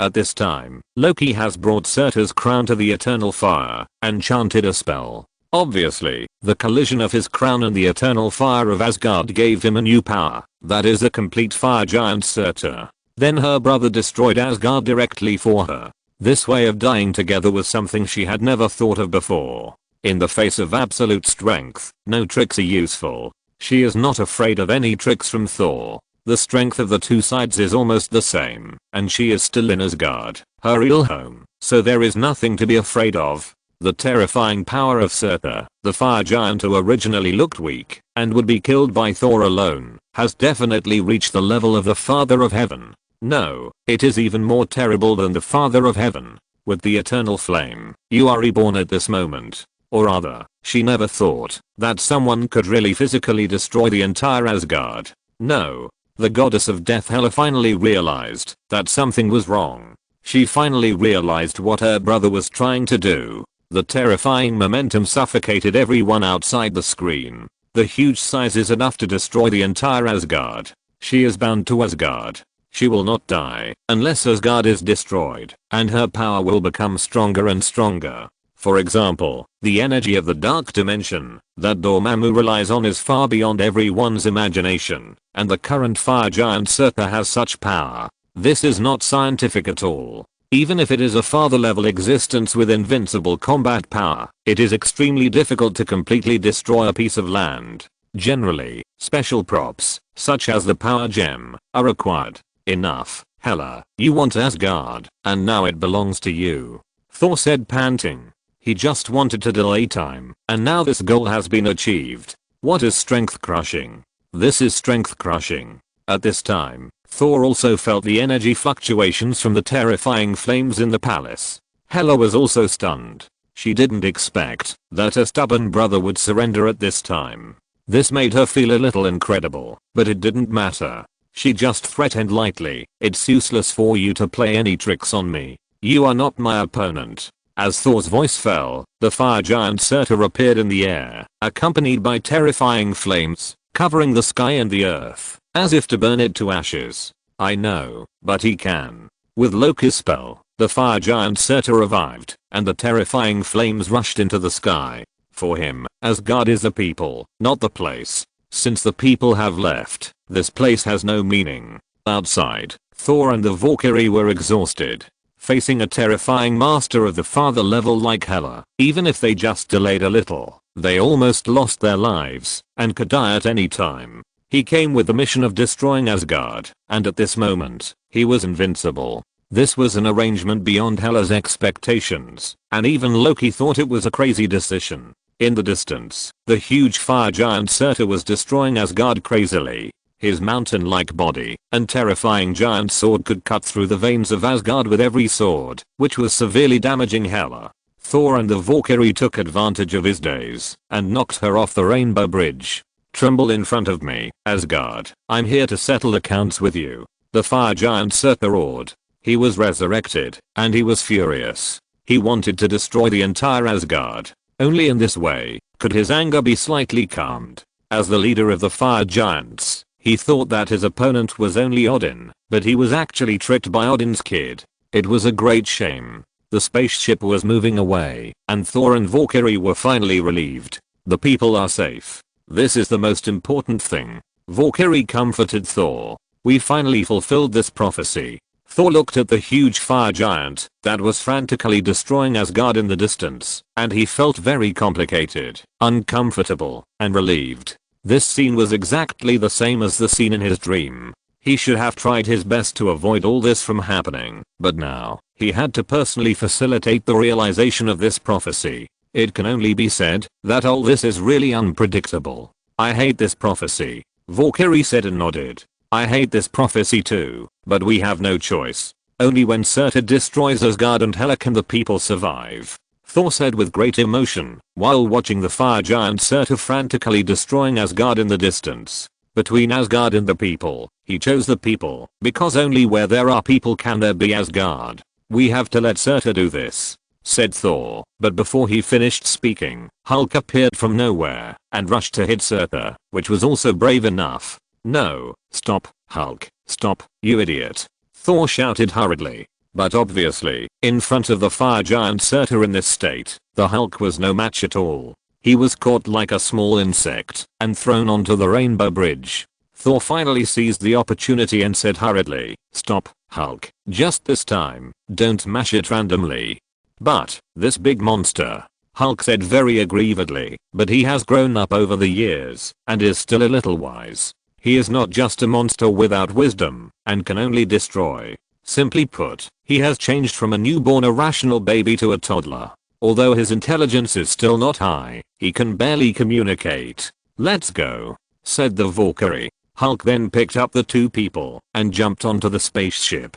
Just as the fire giant Surtur continued to destroy Asgard, Hela, who was knocked down under the rainbow bridge, finally appeared. She attacked the fire giant Surtur frantically, but it was of no use at all. Her body was too small. Although she was also a godfather level existence, at this time, size was the absolute king. Just like the Ancient One could not do anything to Dormammu, he could only repel him, because the other party had merged an entire dark space. Although his life level was still at the godfather level, his strength was far beyond that of an ordinary godfather. The size of the fire giant Surtur was like a huge mountain. Hela's attack was fatal to ordinary people, but to him, it was just a drizzle and nothing at all. The disadvantage in size made Hela suffer a big loss. The fire giant Surtur roared in anger, I'm the end of Asgard. Then the huge lightsaber pierced Asgard, and then penetrated the core of Asgard, destroying Asgard. The huge explosion turned the entire Asgard into ruins. Countless Asgardians looked at everything in front of them, not knowing what expression to make. Asgard, their home was destroyed, but at the same time, they escaped and saved their lives. It was not easy. What did I do? Thor said in disbelief. Asgard was the home where he grew up, and now it was gone, destroyed by his own hands. Heimdall, who escaped, said, you let us escape. Asgard is not a place, it is a people. For a moment, everyone was silent. Thor was silent, and everyone was silent. The destruction of Asgard, the twilight of the gods, turned out to be like this. Originally, they had discussed the possibility of avoiding Ragnarok in Asgard, but this video has revealed a fact, that is, Ragnarok cannot be avoided no matter what. As long as Hela is in Asgard, her power will increase by one day. In Asgard, I think Thanos probably can't beat Hela. Tony Stark said. Everyone nodded, and then Black Widow Natasha said, if Hela is really bound to Asgard, as long as Asgard is not destroyed, she will only become more and more powerful, then it is indeed possible. Thanos in his normal state is probably not Hela's opponent. Chapter 263, the day Hulk was traumatized. But if it's the 6th gem Thanos, it's hard to say. Black Widow Natasha said.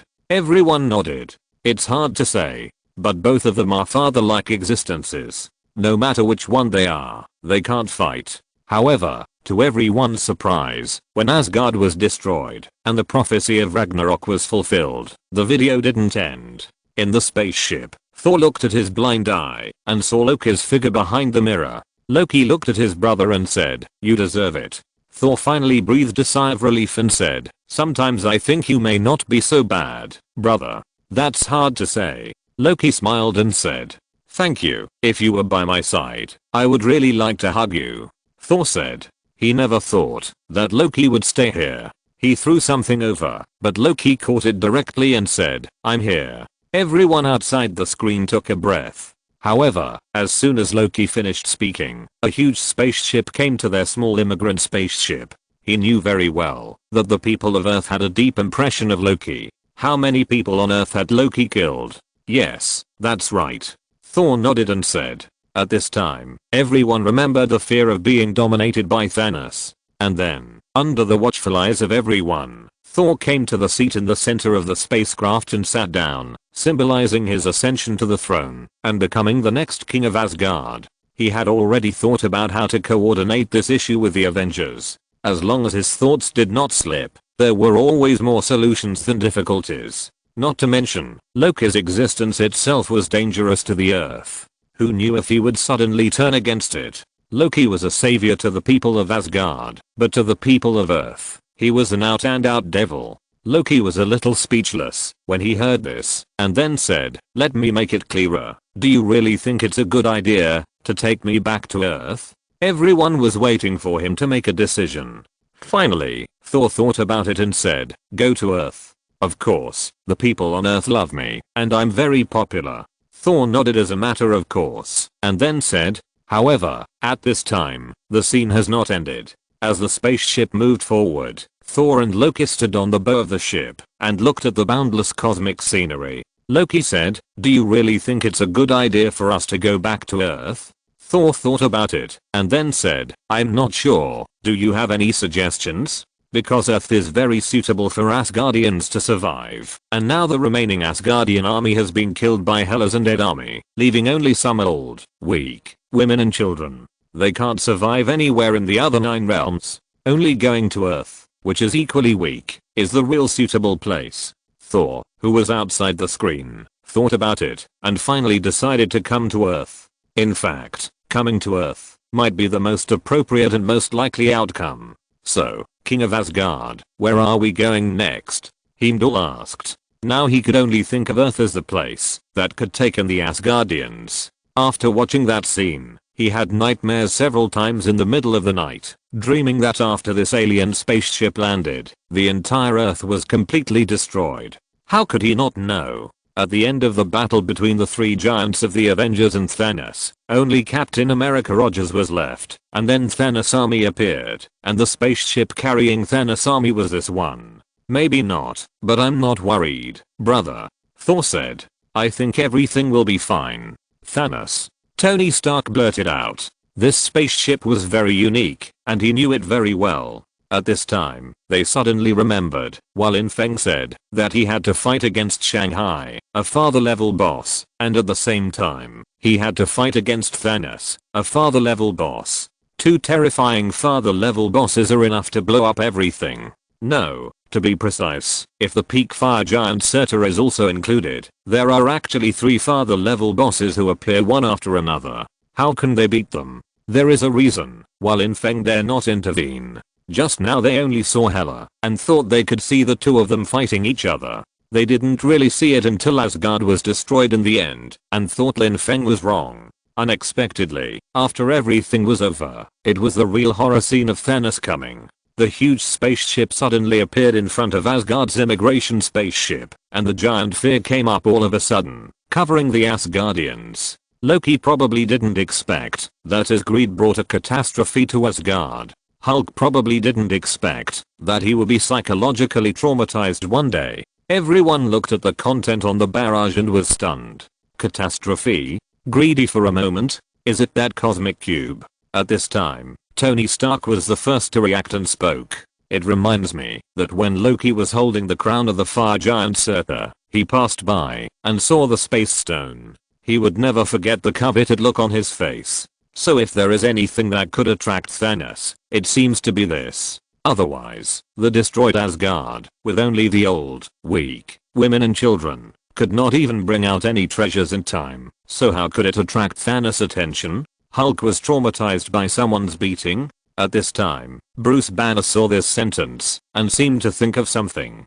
Doesn't this match the previous video? This is the number of the Asgard refugee ship. We are under attack. I repeat, we are under attack. The engine is completely damaged, the life support device is ineffective, and we request the ships in the airspace to come to rescue quickly. We are 22 miles away from Asgard. Our crew is Asgard civilians, with almost no armed forces. We are not a warship. I repeat, we are not a warship. Accompanied by a burst of radio waves, everyone saw Thanos' spaceship attacking Asgard's refugee ship. Although there was an energy shield device on the refugee ship, it was not a warship after all. How could it resist for long? It was broken soon. Seeing this scene, Thor's face was extremely ugly. There is no doubt that facing Thanos' army, the entire Asgard had no power to fight back. Even at its peak, it was enough, not to mention that all the armed forces were killed now, leaving only the elderly, weak, women and children. Then they saw the wreckage of a huge spaceship, and the people of Asgard were staggering and being slaughtered. Heimdall, who was full of vigor and energy just now, was now lying on the ground, and he was about to die, because he was breathing in more than breathing out. Although the specific scene of the Asgard refugee ship being captured was not shown, it was roughly known from the later scene that a very tragic battle must have taken place. Combined with the content of the previous cosmic broadcast, they probably knew that the engine was completely blown up and the life support device had been blown up, so the remaining people, even if they did not die, would not be much better. After all, the people in Asgard are called the EC, but in fact most of them are ordinary people, and there are not many who really have godhood. Only those who have godhood are gods, and only they can survive in the void of the universe, because gods themselves are incredible existences, and the remaining ordinary people can only be regarded as divine creatures, much stronger than ordinary humans, but not yet extraordinary and unique. Listen, be happy. This is your supreme honor. It is to be redeemed by the great Titan. Maybe you feel miserable. No, this is redemption, the balance of the universe. Because of your sacrifice can be kept balanced. Smile. Even if you die, you are also the people of Thanos. The camera zoomed in, and the person who spoke was none other than Ebony Maw, one of the 5 black generals under Thanos. But the camera turned again, and found Loki among them. Everyone was shocked. Could this matter be related to Loki? Loki colluded with Thanos. This is a stubborn character. Tony Stark couldn't help but say, I really can't expect too much from him. Thor's eyes were also full of disappointment. It was so warm just now, and he just felt that his brother was not so hopeless, but he did this on the spot. And with Loki's sight, the figure of Thanos also appeared. I know the feeling of failure and the disappointment in my heart. Even if you did nothing wrong, you still have to accept the fate of failure. Thanos said coldly. The whole scene portrayed him as extremely cold and powerful. He pulled a person up from the ground. Everyone looked closely and saw that this person was none other than Thor. Thor, who was just full of vigor and vitality, was now held in his hand like a dead dog. It is terrifying and chilling, but I ask you, what is the use of fear? Whether you are afraid or escaping, fate will always come. Now fate has come, or I say, I'm your fate. Thanos dragged Thor's body like a dead dog, and he raised the Infinity Gauntlet. Unlike the Infinity Stones that everyone saw later, which were collected in several pieces, Thanos only had one Infinity Stone in his hand at this time, which was the purple light emitted by the Power Stone. You talk too much nonsense. Even in this situation, with his whole head held in someone's hand, Thor still refused to admit defeat, and said with a breath, "The Cosmic Cube. Or your brother's head." Thanos said indifferently, "If you're listening to this novel on a channel other than Fanfic World, it means they downloaded and uploaded it without effort. We cordially invite you to visit our channel, Mundo Fanfic Novelos. There you'll find the original version of this story and you can explore many other novels of various genres. We're waiting for you to immerse yourself in a world of incredible novels." Chapter 264 Loki, we have Hulk. The people outside the screen were shocked. Sure enough, Thanos' target was the Cosmic Cube. It was similar to what they had guessed before. There was nothing in Asgard that Thanos coveted. If there was anything, it was only the Cosmic Cube. Just like the current world's hegemon, the United States, would it be interested in the sand in the Middle East? Of course it would. Because there is oil there. As long as there is oil, there will be our US military, my friend. Haven't you heard of a saying, that oil is easy to breed the US military? At this time, they immediately understood what Lin Feng said, how his momentary greed caused the destruction of the entire Asgard. It turned out that Asgard's Ragnarok was to be divided into 2 steps, and the 2 brothers destroyed half of it each. One destroyed the place of Asgard, and the other killed all the people of Asgard. It can only be said that Odin probably didn't expect the result to be like this. Seeing Thanos' obsession with the Cosmic Cube, everyone suddenly felt a chill in their hearts, because the Cosmic Cube was in their hands now. If Thanos invaded at this time, wouldn't the human beings on Earth be dead? Thinking about it this way, they really have to thank the Ancient One and Odin for being alive. Otherwise, the Earth would have been invaded by Thanos decades ago. But this good life will not last for a few years. Everyone knows that Thanos is about to invade, Odin is going to die, and the Ancient One is also going to die. There is not much time left for the Chinese team. No, it is not much time left for the Avengers.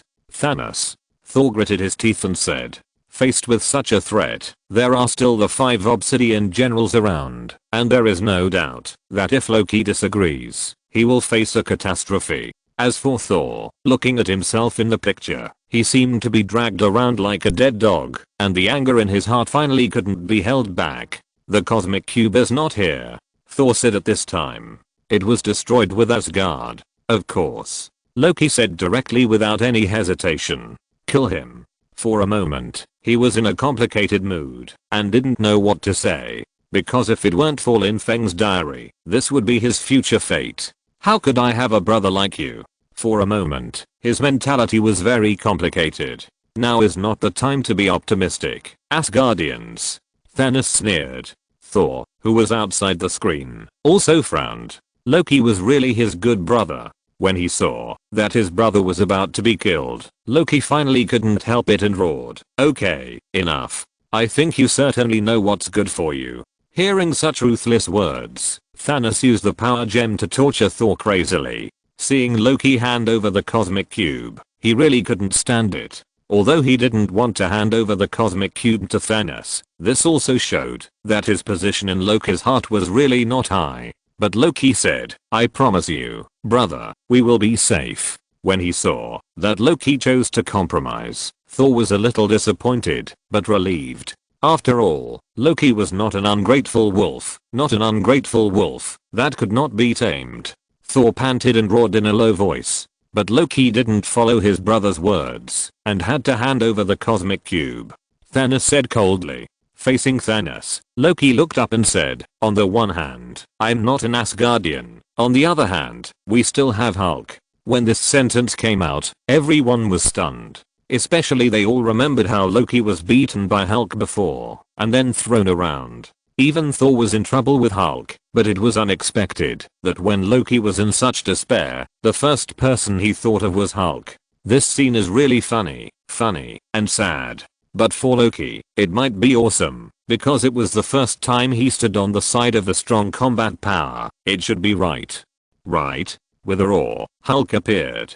He rushed out directly and even knocked Thanos out with a few punches, and it seemed that he had the upper hand for a while. At the same time, when Thanos' men wanted to help, they saw Ebony Maw stopped him and said, "Let him play, relax." Sure enough, Hulk's hands were soon pried apart, and the power he was proud of met Thanos, which was like a nemesis. What's more terrifying is that unlike Hulk, who is like a 3-year-old child and has no reason, Thanos is even more terrifying. He is proficient in fighting skills and easily suppressed Hulk, and can even be said to be suppressing him. The tragic situation stunned the Avengers. They never thought that one day they would be able to see such a horrible scene. At this time, they finally understood, while Lin Feng said that Hulk was psychologically traumatized. The degree of this beating can only be said to be psychologically traumatized. And now everyone finally understood why Bruce Banner's call for Hulk was useless. Because it was really a child who was beaten by adults and became autistic in all aspects. His will was completely defeated, which also proved that no matter how powerful he was indeed just a child mentally. After that, Thor also took the time to come up and hit Hulk with a stick, but it was useless, and he was still easily knocked away. Then he was tied up with iron bars by Ebony Maw. Faced with such a situation, Heimdall, who had his last breath left, began to cast a spell and said, "Father of the gods, give me the power of dark magic for the last time." Heimdall restarted the power of the Rainbow Bridge and sent Hulk away, but this also completely angered Thanos. Thanos looked at him coldly and said, "You shouldn't do this." Then he killed Heimdall with a spear. "No!" Thor shouted painfully. Thor outside the screen also showed a bit of grief and anger. That was Heimdall, who had watched him grow up since he was a child. They had a deep friendship, and now he died in front of him like this. "You will definitely pay for this," Thor said in grief. But the next second, his mouth was sealed. Then Thanos came to Ebony Maw, and Ebony Maw presented the cosmic cube. "In front of your radiant figure, we are ashamed. No one has ever possessed such power, so noble, and held two infinity stones in one person's hands." Ebony Maw half knelt, looking at Thanos, and said, "The entire universe is in your hands." As he said that, Thanos picked up the cosmic cube and crushed it directly, revealing the original appearance of the Infinity Stones. Then he picked out the Space Stone and put it on the Infinity Gauntlet. A terrifying force swept over. At this time, everyone in S.H.I.E.L.D. finally saw the original appearance clearly. It was also the first time for them to know that the essence of the cosmic cube was actually a gem. At this time, they instantly understood a lot of things. So, the essence of the cosmic cube turned out to be that space stone. Tony Stark said in shock. Thor also popularized the fact that Thanos had infinity stones in his hands before. They all knew about the time stone, the reality stone, the power stone, the mind stone, etc. But they didn't know which one was the space stone, and they didn't know why Thanos would chase the cosmic cube.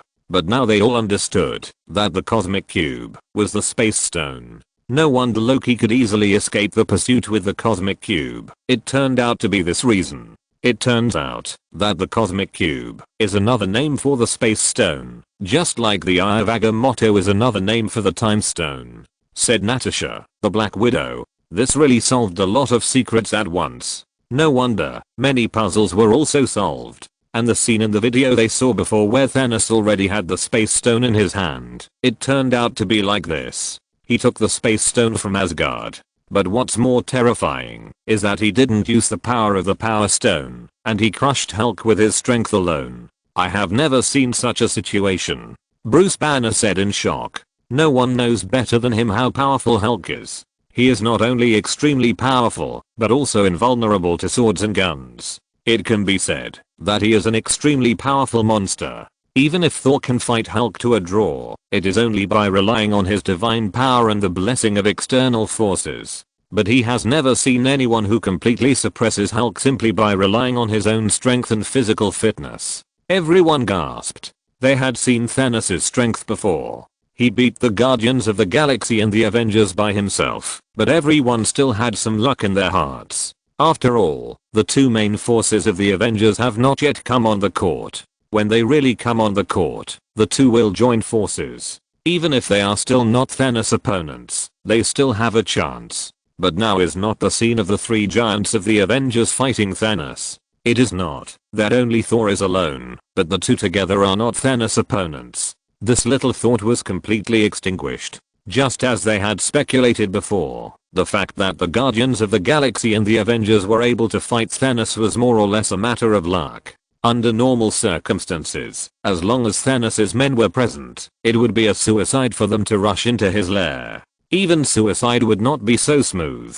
Chapter 265 Loki is really dead. After watching this video, many of the people's little thoughts were extinguished. They couldn't beat him. They really couldn't beat him. They couldn't afford to offend him. They really couldn't afford to offend him. In the picture, facing the compliments of his subordinates, Thanos just said lightly, "There are 2 other gems on Earth. Go find them for me, kids, and bring them to Titan.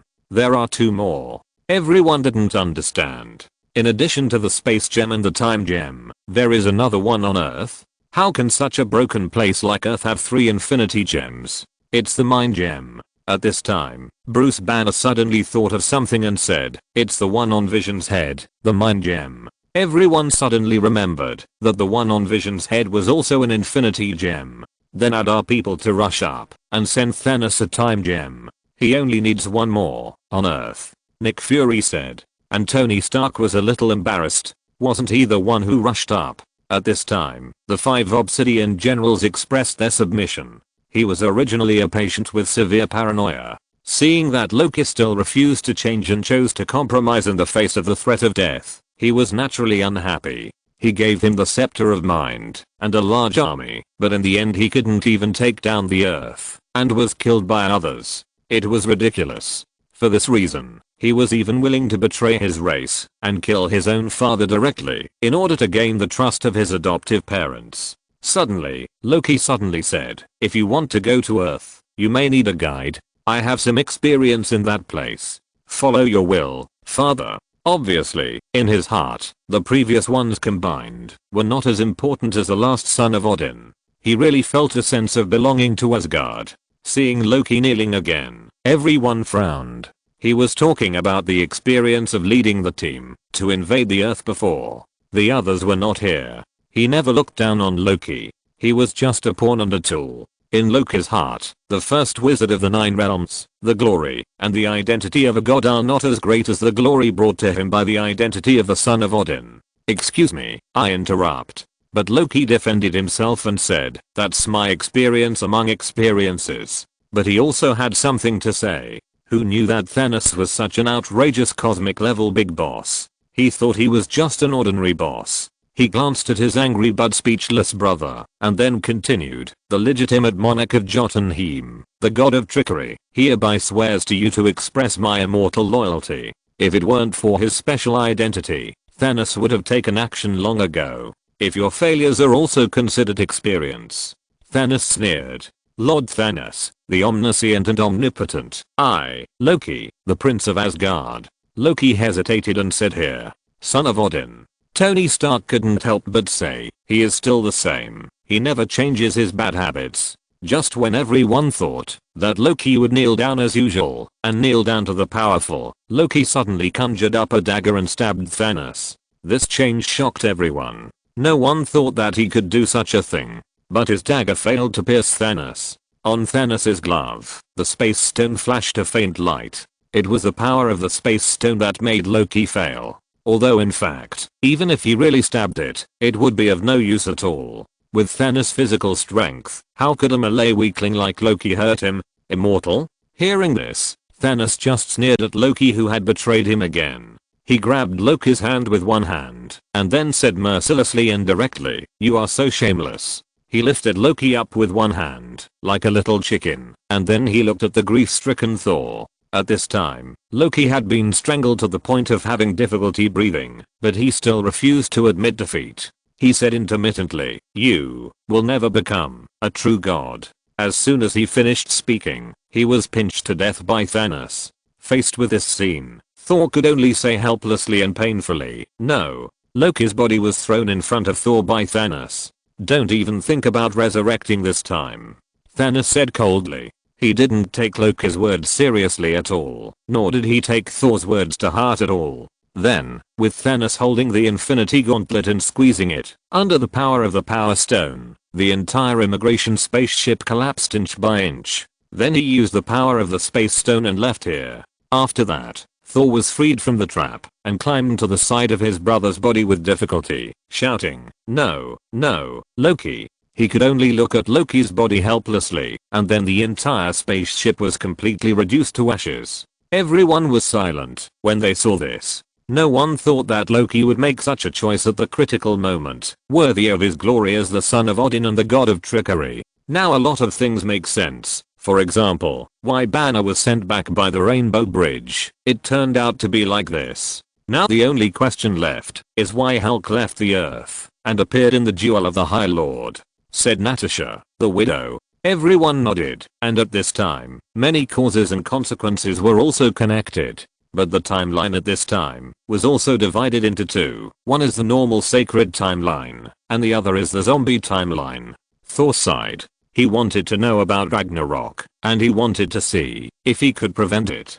But after he really saw it, his mentality was completely broken. The mentality of the others was almost the same. Although the destruction of Asgard had nothing to do with them, the invasion of Thanos was imminent. How could they not be upset? They were about to explode on the spot. I didn't expect that there would be 3 Infinity Stones in a rural place like our Earth. It's really, Hawkeye Barton said with a wry smile. From a human perspective, it is not a good thing to have 3 Infinity Stones on Earth. Even though the Mind Stone came later, there were originally 2 on Earth, namely the Space Stone and the Time Stone. They came from 2 father-level bosses. One is the Ancient One, and the other is Odin. They can't interfere with either one.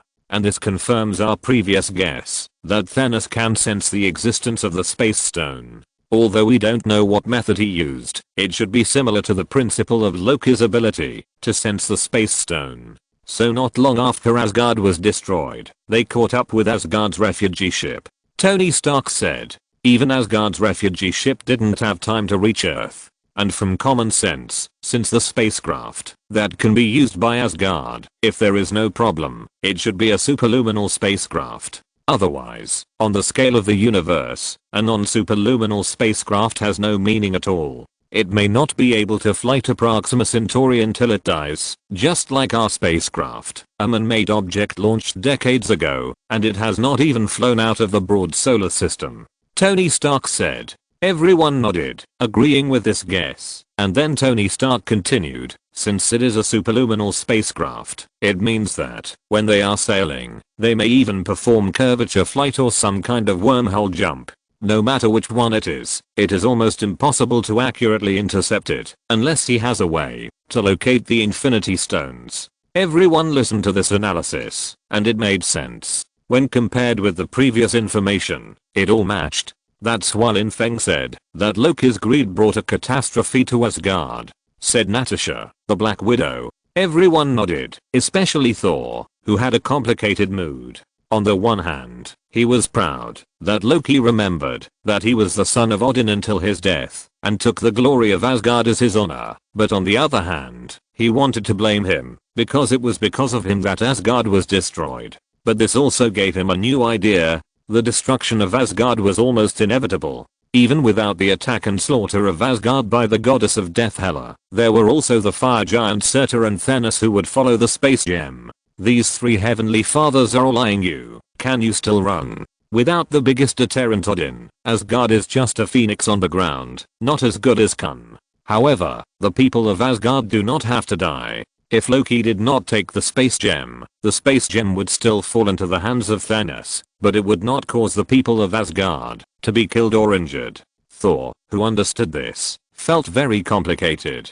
I think the real problem is not that we have these infinite gems. Didn't we have these infinite gems before? At this time, Captain America Roger said. The real problem is that the 2 people who could protect the Earth died for various reasons, and the remaining people could not protect these Infinity Stones at all. This is the true case of an innocent man being guilty of possessing a treasure. Everyone thought about it, and it was indeed the case. On the surface, it seemed that the Infinity Stones had caused these disasters, but if you think about it carefully, why was there nothing wrong with the Earth when it also had these? because at that time, the Earth had a parent. Chapter 266. Surprise, meeting the Time Variance Administration again.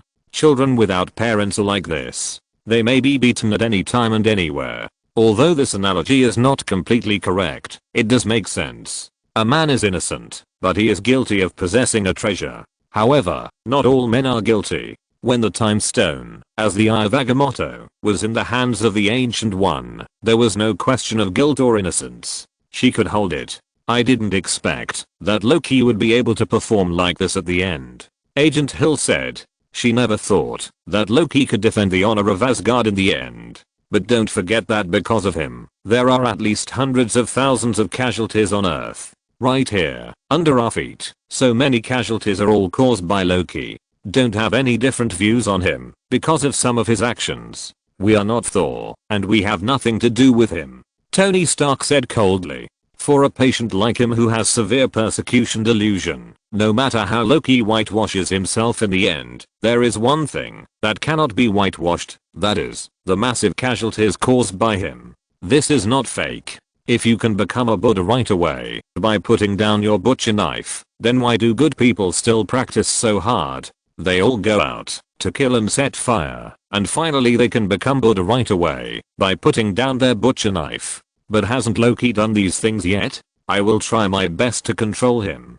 Thor said righteously. The foundation inside has long been rotten. Oh, not necessarily. After all, there are even gods like Odin and Zeus in this world, so it is normal to have one more god. I don't know what Loki felt when he saw the scene of his family's tragic death, and what kind of mood he felt when he found out that he was just a destined villain. Anyway, if it were me, I would definitely not feel any better, but his path to becoming a super god was open because of this. The so-called gods may be just like this. If there really is a god in this world, they should be sent to hell as soon as possible. Thor was also a little speechless. Is he such a person who doesn't distinguish right from wrong? Asgard's Ragnarok was initiated by Hela, completed by the fire giant Surtur, and finally ended by Thanos.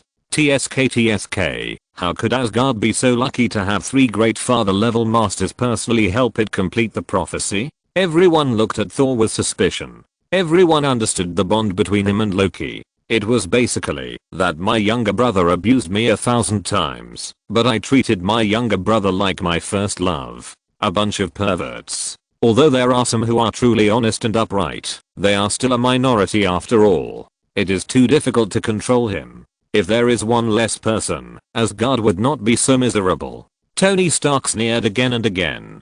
Kang the Conqueror has his reasons for his way, and Loki's way also makes sense. Just like those so-called indulgences, he has done many evil things in his life, and he can wash away all his sins by buying an indulgence before he dies. I don't believe in this kind of thing. If there really is a god, I think God will also feel disgusted. Lin Feng's diary update has not stopped yet. Everyone feels something is wrong, but what he said is not wrong.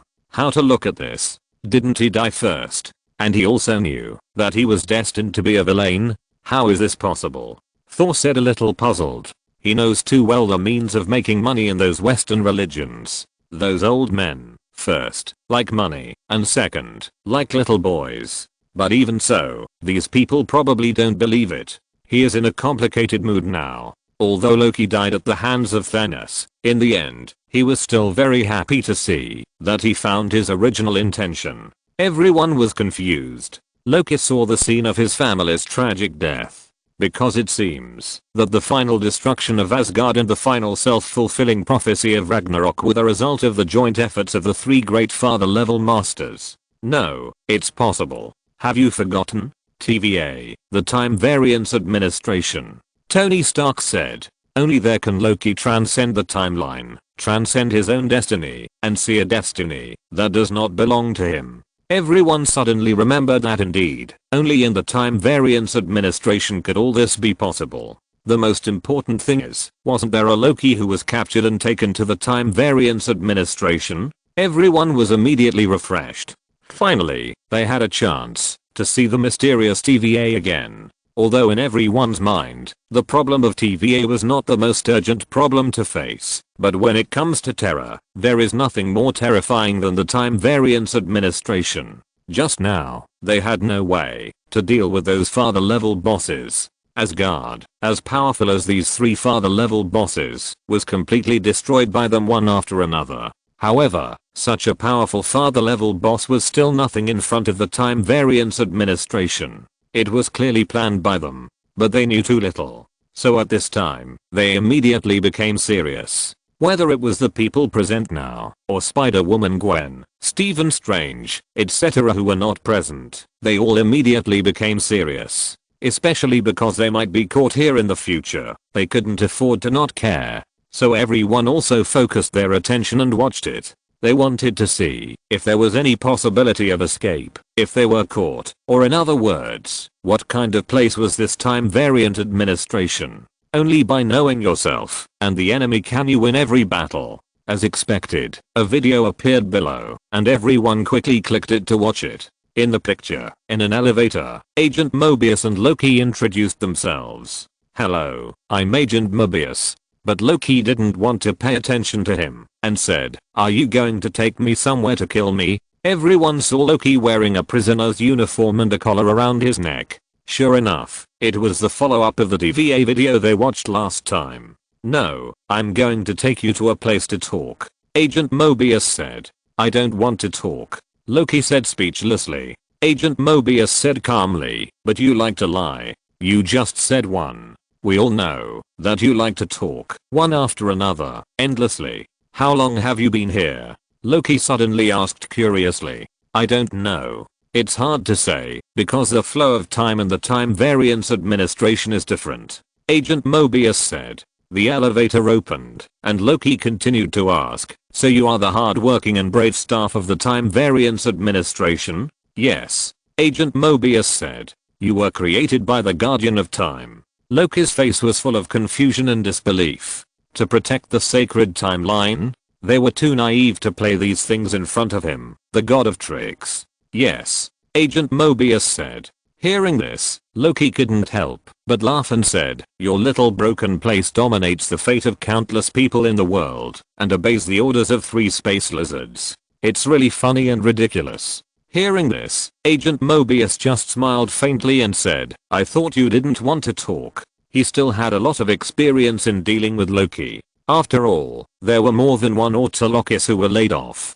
Under his leadership, Loki entered a room. "I have to say first, this place really looks like it wants to kill me." Loki couldn't help but complain. "You don't trust others very much," Agent Mobius said faintly. "Only children and dogs talk about trust. There is only one person you can trust," Loki said coldly and mocked. "You yourself?" Agent Mobius said, while using the player. "I like this sentence. I'll print it on my t-shirt later."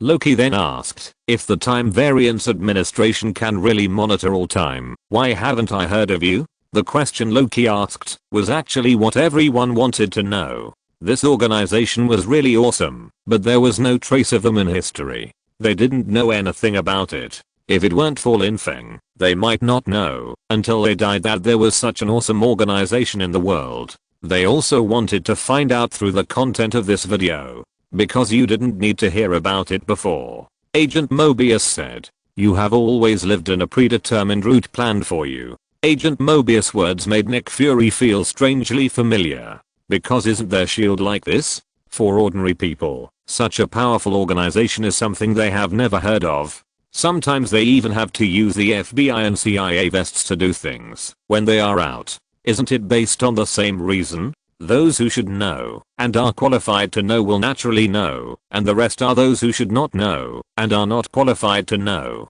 Ordinary people only need to know that they are being well protected and that someone will block the big hand from the darkness, although this big hand from the darkness may come from official institutions. For example, the CIA may be the world's largest drug lord and the biggest umbrella for those drug lords. The reason for this is simply because the US government does not allocate enough funds, but they are required to do big work. In order to obtain sufficient funds for activities, they began to support drug dealers. But ordinary people will definitely not know, and there is no need to know. They just need to pay the money when they are flying leaves. Of course, they will definitely not do such a thing. After all, their priority is still above the CIA. Although the funds are tight, they are still useful. Chapter 267. Loki, I'm harmless. Who are you looking down on? I just killed tens of thousands of people. For others, this is a bit scary. Especially for the proud and arrogant Tony Stark, it is even more difficult to accept.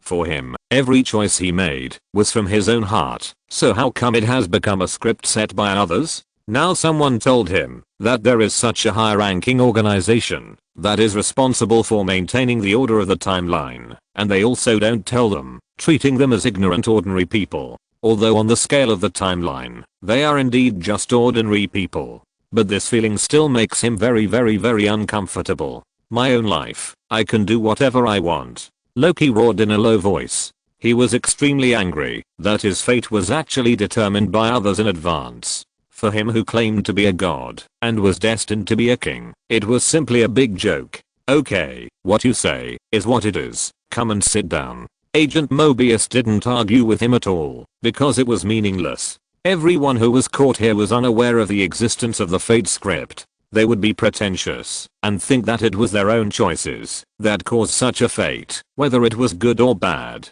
Because there are few real masters, but many ordinary staff. But if every ordinary staff can do this, then the Time Variance Administration is really scary. So they never know that they actually have thousands of different choices. The control methods of the Time Variance Administration are different from these. There is no such magnificent scene, which can be called very simple. The collar can obviously control the precise time of an individual and let him be directly traced back. But they don't know that they may actually have other choices. This scene was seen by everyone before, when they saw Loki entering the Time Variance Administration. The Mobius agent took out the controller and moved Loki back to the original place. This is the truth of the timeline. Everyone took a breath and contributed a little to the global warming again. Although it is not the first time to see this kind of thing, every time I see it, I feel a tingling scalp.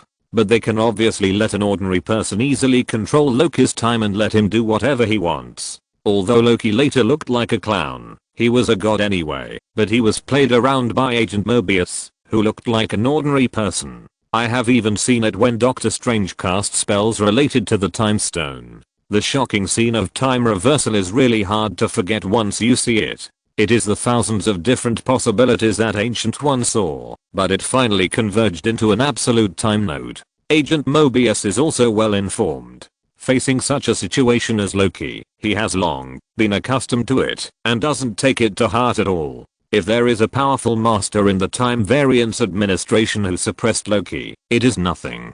This is also logical. After all, there are such masters in S.H.I.E.L.D., such as the Hulk, such as Tony Stark in armor, or Thor himself to deal with this brother. Being able to easily control Loki's life and death is the most terrifying. They seem to have a choice, but in fact they don't. But then, Loki was about to take action, and wanted to escape. But this kind of scene without showing anything is even more amazing, which shows that the means of the Time Variance Administration are far superior to those of Doctor Strange who use the Time Stone. If they want to speed up your time, they will speed up your time. If they want to rewind your time, they will rewind your time. You are completely controlled by them. How can you fight them? But the timeline created by their other choices has long been erased by the Time Variance Administration on the sacred timeline. A civil servant can easily control a god, which in itself is enough to reflect the power of the Time Variance Administration. I said, the time flow of the Time Variance Administration is different. Come, please sit down. Agent Mobius said indifferently to Loki's attempt to escape.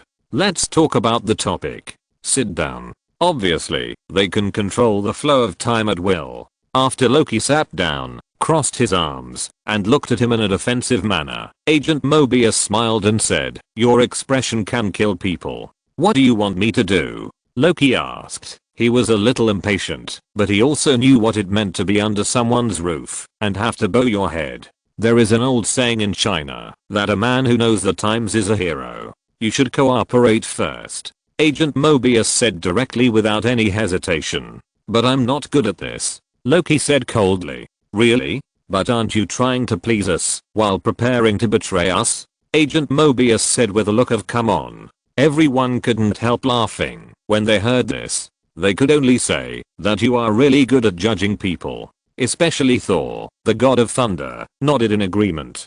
He has suffered a lot in this regard since he was a child. Loki really deserves his title of the god of trickery. He is really a representative of sweet words and sharp swords. You don't know me at all. Loki sneered. Although this mortal had no fighting power, his mouth was really poisonous. Then maybe I want to understand. Agent Mobius said calmly, I'm responsible for hunting down dangerous time criminals. For example, me. Loki said, obviously thinking that the dangerous time criminal that Agent Mobius was talking about was himself. Although it was a bit strange to be proud at this time, he was still somewhat proud. Obviously, the Time Mutation Administration also knew how powerful he was, so he used dangerous to describe himself. Agent Mobius swallowed a sip of the drink and said, no, it's a particularly dangerous time criminal, not you. You are just a harmless kitten. Hearing this, Loki was almost angry to death. What is killing people and breaking their hearts?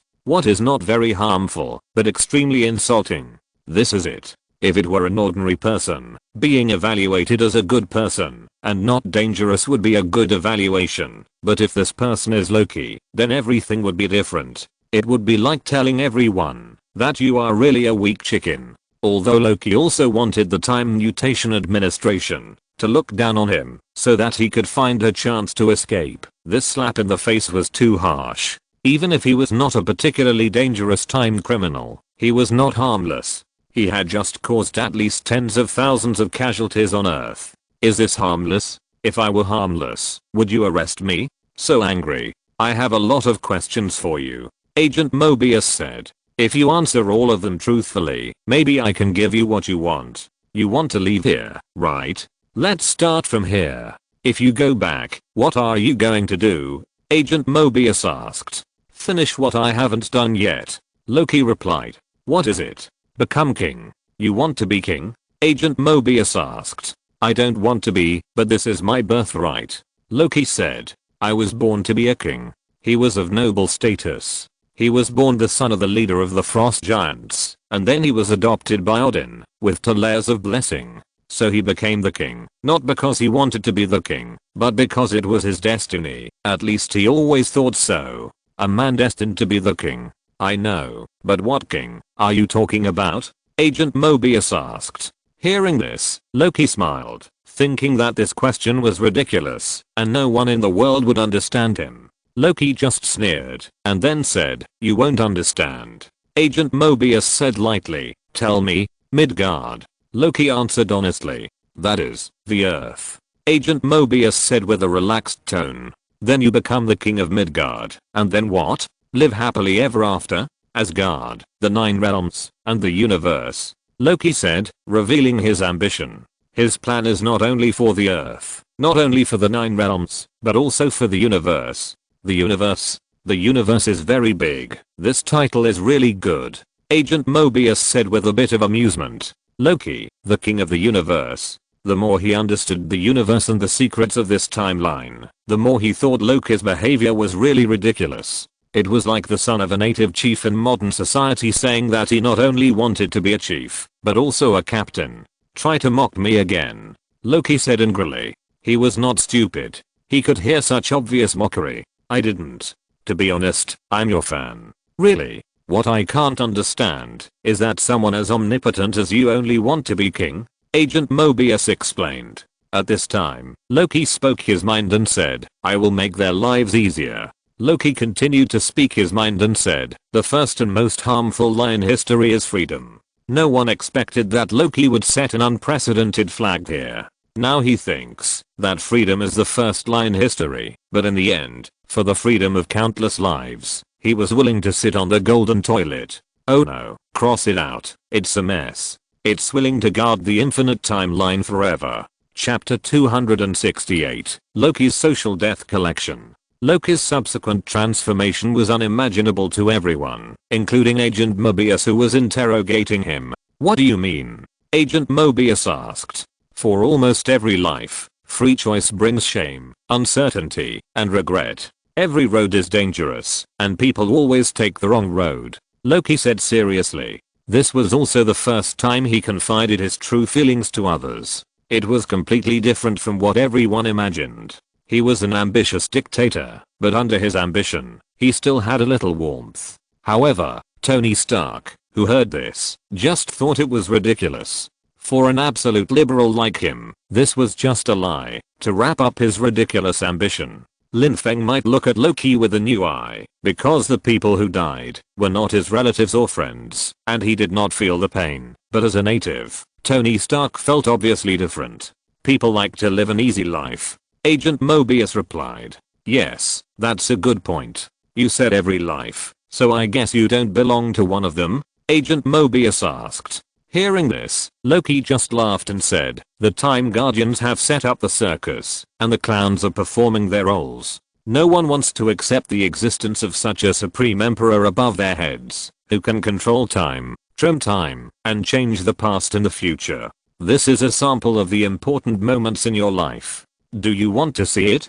Agent Mobius said. Although he was asking, he had already played it directly, and obviously did not intend to ask Loki's opinion. In the face of all this, Agent Mobius was not angry or surprised, because he had seen many people who were unwilling to accept the existence of the Time Variance Administration. The first thing that appeared on the screen was the video of the first generation of Avengers preparing to attack Loki. Seeing this scene, Loki's face was extremely ugly, and he remembered the beating by Hulk. So he just comforted and encouraged a few words, and started playing the video. Then the video showed Loki piercing Coulson's body with one move, bloody and cruel. People like Loki are prone to going out of line, and creating a whole new timeline, because their thinking is so unconventional. That was not long ago, and now my bones still ache. Yes, Phil Coulson. Agent Mobius said with a sneer. What is this? Loki saw a familiar scene and asked directly. To him, all of this was the creation of the Joker.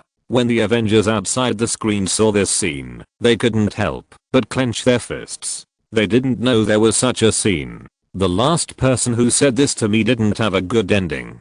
Loki said stubbornly. Loki stared at Agent Mobius. Until now, he still didn't fully believe whether the Time Variance Administration was really invincible. He was still testing, because he didn't believe that there was such a powerful unit controlling time. It was played directly. Even Loki had come more than 1 or 2 times, and he got used to it after seeing it many times. Of course, he didn't know that there was a show called SHIELD that resurrected him, so in his cognition, he was dead. It's funny to say that as a natural ruler, you have failed a lot of times. Agent Mobius said with a smile. You can even say that it's your nature. Especially Coulson. He never thought that he would die in the future. Died at the hands of Loki? Good guy. The blood feud has increased again. Everyone saw that this video was the clip of the New York battle that they had seen in Lin Feng's diary before. Didn't the Avengers unite to defeat you and avenge him? Agent Mobius said. For the dead, this is not much comfort. Loki said. Do you like hurting others? Agent Mobius said. Make them feel weak. Make them feel scared. Make them feel insignificant. At this time, the image has begun to play the scenes of the New York War. Your little tricks can't fool me. I know who I am. Loki said hysterically. He was unwilling to accept that his fate was a written script. For him who was ambitious, it was simply a huge blow. Murderer. Liberator. Maybe the eyeballs are liberated. Then Agent Mobius complained about Loki, the god of trickery. Apparently, he was talking about how he dug out someone's eyes roughly in Germany in Avengers 1. Then Agent Mobius complained that Loki was more of a god of violence than a god of trickery. What made everyone feel even more outrageous was that it turned out that the first hijacking in American history was also committed by Loki, and he committed the crime together with Thor. Agent Mobius asked Loki about his motives one after another, forcing Loki to face the deepest secrets in his heart. What he wanted to know was what made Loki become Loki. This made everyone outside the screen a little confused, not knowing what Agent Mobius was trying to do. Of course, they didn't know that Agent Mobius asked these questions in order to understand Loki better and capture another Loki. I know where this place is. This is an illusion. This is a cruel, carefully designed hoax designed by the weak to inspire fear, a crazy experiment to control others. Loki said directly without hesitation. Even now, he did not believe that everything he was facing was true. Manipulating time was simply ridiculous. You, so arrogant, as if you are the supreme arbitrators of power in the entire universe. Faced with one problem after another, Loki's mentality was about to explode. We are. Agent Mobius said with a smile. No, you are not. I made my own choice. Loki roared in a low voice. His expression was extremely ferocious, and he was unwilling to believe it all. You made your own choice. Great. Then let's start from here. You will definitely be excited after reading this. Agent Mobius was not angry at all. He looked at Loki, as if he was looking at a clown. Not only did Loki in the picture see this, but everyone outside the picture also saw it. They didn't take Loki seriously at all, even though they were still talking about the dangerous and terrible god of trickery in the last second. At this time, the screen happened to show the scene in Avengers 1, when Loki was boasting in the New York battle, claiming that he was born to be a king. That was the fact. I almost got everything I deserved. Loki was exposed and said angrily, when I got it, it was what I fought for, not what was destined to happen. The scene just now was a humiliation for him. Before, he swore how powerful he was, but he was defeated by the Avengers. This was undoubtedly a humiliation for him. Or you and the Time Mutation Administration, I don't care what you call yourselves, let me get it. Loki raised his hands and growled in a low voice. Honestly, you are too pitiful. You are insignificant. You are just a stumbling block and an obstacle on my road to success. When the people outside the screen heard this, they unexpectedly showed some expressions of recognition. In their cognition, everything they have obtained so far is the result of their hard work and study, and they have tried their best to obtain it, not the so-called destiny. If they answer with a destiny, it will completely wipe out all their efforts. Rarely, everyone agreed with Loki's speech. Have you finished? You need to take this matter seriously. If you hadn't taken the cosmic cube, you would have been sent to the prison of Asgard. Agent Mobius said seriously. As he spoke, Agent Mobius played the scene of Loki being thrown into the prison of Asgard. And Loki also saw this scene, which also included him meeting his mother. What is this? Boring. Playing tricks again. This has never happened before. Loki didn't believe it at all. He only believed that what he saw was some kind of illusion that he didn't understand. As the third princess of Asgard. No, cross it out. It's the second prince of Asgard. There are very few things in the universe that he doesn't know, let alone such a huge organization. For you, it hasn't happened yet. Agent Mobius seemed a little impatient to explain their abilities, and continued. Listen, the Time Variance Administration not only knows your entire past, we also know your entire life and your ending. Just think of it as a comfort to you. Agent Mobius said, and continued to play the video. This is ridiculous. Loki still refused to believe it. If he believed this, his outlook on life, worldview, and values would all collapse. When Loki heard this, he found it ridiculous. As an orphan abandoned by his biological father, because he was too weak, how much effort had he put in to have the strength he has today? The strength and status that Thor could easily obtain. He needed to fight for with all his might, without time to rest, and even had to kill his own father, to portray a loving father and a filial son. Only he himself knew how much he had paid, but now someone told him that this was all destined. Fuck you. Chapter 269 Loki, you are a villain, and the villain's fate is to set off the protagonist. He would never admit such an absurd thing. And this was not the most unacceptable thing for him. What he could not accept even more was the meaning of Agent Mobius' words. That is, everything he had obtained now, the status he had obtained, was destined to have. And those things he longed for and coveted were destined not to be obtained by him, and it was impossible to get them. In other words, everything he wanted now could not be obtained. The throne that he dreamed of, the opportunity for fair competition between him and his brother Thor, the recognition of his parents, everything he longed for, were all gone. And all this did not need any complicated explanation, just one sentence, that is, you don't have this fate. If this is the case, then he would rather hear him say that, because you can't beat Thor, you can't get the throne. In that case, he can still blame himself for not working hard enough, and will find ways to work hard in other ways, but if it is because he is destined not to get it, it is too ridiculous. He just finished his temper, and then saw the content of the movie that continued to play, and was stunned. He saw the conversation between himself and his mother, the mother he transformed with illusion, just after he was locked up in the future. Then the Dark Elves attacked the palace, and you thought you led them to Thor. Agent Mobius explained. Of course, he had completely ignored the fact that Loki was going to guide the Dark Elves to kill him. As long as his brother was not going after his mother, even if he was going after him and wanted him to die, it didn't matter. He simply couldn't accept the scene in front of him. But on the contrary, you let them go. He wouldn't be angry about such things, otherwise he would have been angry to death. There have been too many such things since he was a child. Agent Mobius said with a bit of ridicule. Agent Mobius said lightly, you led them to her. Now seeing that in the future, his mother would be killed because of pointing the wrong way, his mental state was instantly bad, and he strongly wanted to deny everything in front of him. He roared, where did you lock her up? Where is she? Loki in the picture said to the Dark Elf assassin, you should take the stairs on the left. Especially Thor, the god of thunder. Just thinking about it was enough to make him heartbroken, although that was a matter of the sacred timeline, not his timeline. I don't believe it. You are lying. This is not true. And this Dark Elf assassin was the murderer who killed his mother in the end.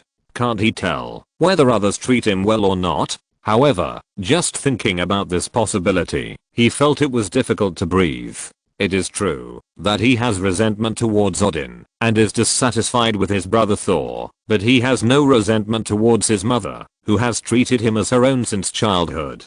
Queen Frigga even taught Loki all her skills from the witch, which was a treatment that her own son Thor did not have. Seeing this scene, Loki couldn't stand it himself, and he was about to explode. Just now, Loki was able to maintain his basic demeanor and dignity as a god, but when the matter involved his mother who had taken care of him since he was a child, he exploded all of a sudden. Although he didn't continue to talk about it, everyone outside the screen had seen this part. It was a great tragedy on the sacred timeline, so he knew whether his mother was really good to him. In the screen, Agent Mobius continued to play the video, and soon it came to the scene where Queen Frigga was killed by the leader of the Dark Elves. Loki roared in a low voice, his eyes full of disbelief. He never thought that one day his father would die, his mother would die. They were his family members who had been with him for more than 1,000 years. In his heart, there was never a concept of death. Although these races of the EC pantheon did not have true immortality, unlike other pantheons, no matter what, he had only lived for 1,000 years. In terms of their lifespan, he was not even an adult. He had not even reached the stage of considering the death of his parents. So now, Loki's mentality was blown up, completely blown up. This is true. Agent Mobius directly exposed Loki's fantasy. This is the correct time flow, and it happens over and over again, because it should be like this. It must be like this. Agent Mobius continued. And the Time Variance Administration will ensure this. He said it with great certainty and determination, but this also made everyone outside the screen explode. They were also exploded like Loki, completely exploded. Although what they thought was different from Loki's, it was essentially the same. Who doesn't have some sad past? For example, Captain America Rogers missed the dance with Carter Peggy, Tony Stark's parents died, Black Widow's experience in the Red Room, and finally when she took the Soul Stone, she had to sacrifice her life. The Hulk was hunted, and even lost his girlfriend. And Doctor Strange was destined to break up with Christine, lose all his property, and lose both hands. Scarlet Witch Wanda was going to lose her brother, husband, and 2 sons. Which one is not a tragedy in the world? These are all what they want to avoid and try to do. But now they are told that all this is destined and determined by others. And it will happen over and over again, just because the Time Variance Administration wants to ensure that any future that is different from this result will be eliminated. They will not have any chance. How many people will die in the process? How many people did Thanos kill in total, which is only half of the life in the universe? And what about this time variance administration? A random timeline may be countless times more than the lives killed by Thanos. They could have avoided going through this, but for the main timeline, this must happen. What a bullshit. Fuck destiny. Fuck the time variance administration. Fuck the sacred timeline. Everyone was furious. At this time, they were rarely on the same front with Loki. The existence of this time variance administration was a mountain and a kind of oppression for them. As for the future timeline war, the multiverse collapsed. To be honest, they couldn't care about things that far away. Even if they calmed down and were rational, they might also agree with the existence of the sacred timeline. That is, the main timeline. But now I'm really angry to death. How can I care so much? Besides, if the sacred timeline exists reasonably, then wouldn't they become illegal? In the picture, Loki heard this, and his mind was only about the death of his mother. He said in a daze, "Where is she?" And Agent Mobius said with a somewhat sarcastic expression, "Now tell me, do you like to hurt others?" He didn't have any good feelings for this guy who didn't care about human life at all. This is a reality. If Loki didn't need him, he wouldn't bother to talk nonsense.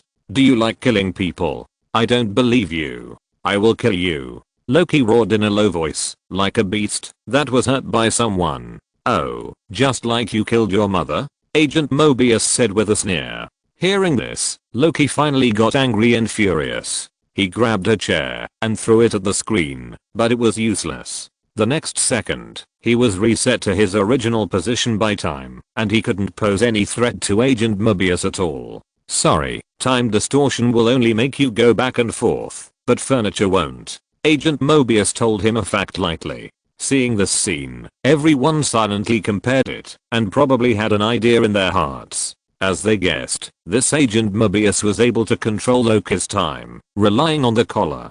Without the collar, he would not be affected. If they have to face the time variance administration in the future, they may also need such things. But on the contrary, it can also reflect the horror of the time variance administration. A group of ordinary people, relying on some special props, can actually get whatever they want from a god like Loki. Agent Mobius said lightly, "Loki, you are not born to be a king. Your existence will only cause pain, disaster, and death. It is so now, it was so in the past, and it will be so in the future. In this way, everyone can become their best self." At this time, Agent Mobius in the screen has started to play the image, and that image is the image of the Avengers. The Avengers outside the screen were silent because they understood what Agent Mobius said. In this Marvel universe, people are divided artificially. Some people are positive characters, the protagonists, while some people are negative characters, the villains.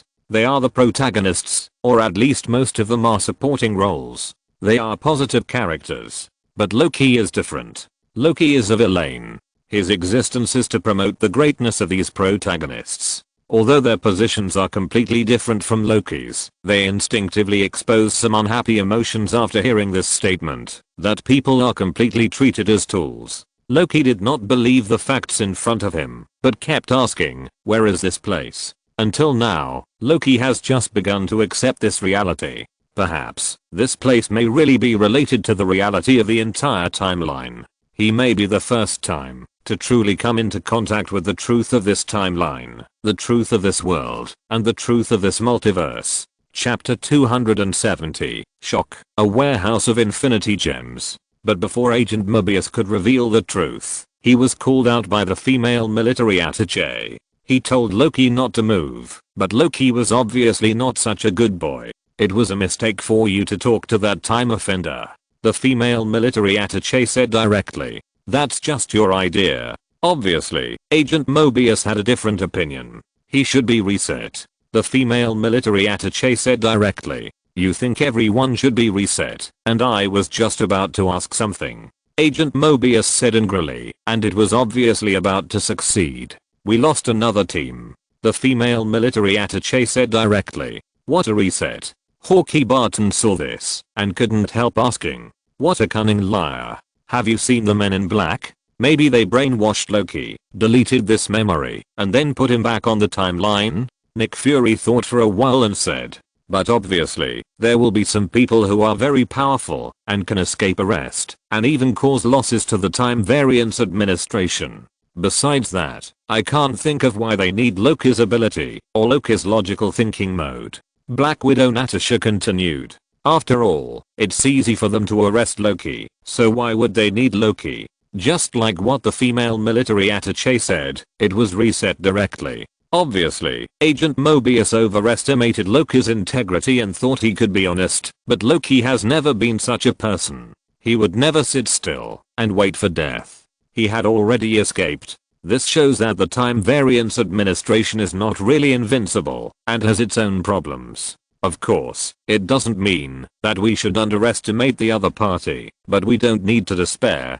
Perhaps there is hope for everything. There are many Lokis, because there are many different timelines. There are infinite Lokis, if there are infinite timelines. Didn't Lin Feng also complain that there are too many different Lokis? Psychological profiling, behavioral logic? What exactly does he want to know from Loki? Why does he want to find out Loki's thinking logic? Said Natasha, the Black Widow. Unless there is another fugitive, who is also Loki. If we can infer the fugitive Loki from the thinking of another Loki, it is undoubtedly very important. This is like doing some kind of psychological profiling, just like what we did for Lin Feng. He wants to know Loki's behavioral logic. He wants to know what Loki is thinking. Said Carlson. Facing such a behemoth, they can't compete at all, and they can't even think of any way. Now he finally understands why another female Loki is so difficult to deal with. Damn, after dealing with so many Lokis, these Lokis are all the same, and they are all restless. At this time, when Agent Mobius in the picture came back, he found that Loki was gone. Everyone was suddenly opened up to a new way of thinking and pattern. Yes, who stipulated that there is only one Loki for the time criminals. This is completely taught by Loki. When everyone heard this, they immediately breathed a sigh of relief. It was really that the Time Variance Administration brought them too much pressure, as if it was a mountain, pressing them down tightly, leaving them almost powerless to fight back. Everyone was talking about it, but from this perspective, many problems were explained. But if he wants to deal with Loki, what exactly does he want to ask from Loki? Hill asked. In S.H.I.E.L.D., this kind of thing is too common. If the other party just wants to deal with Loki, there is no need to waste words. It can be easily solved. Then he found that the time controller in his pocket was also stolen.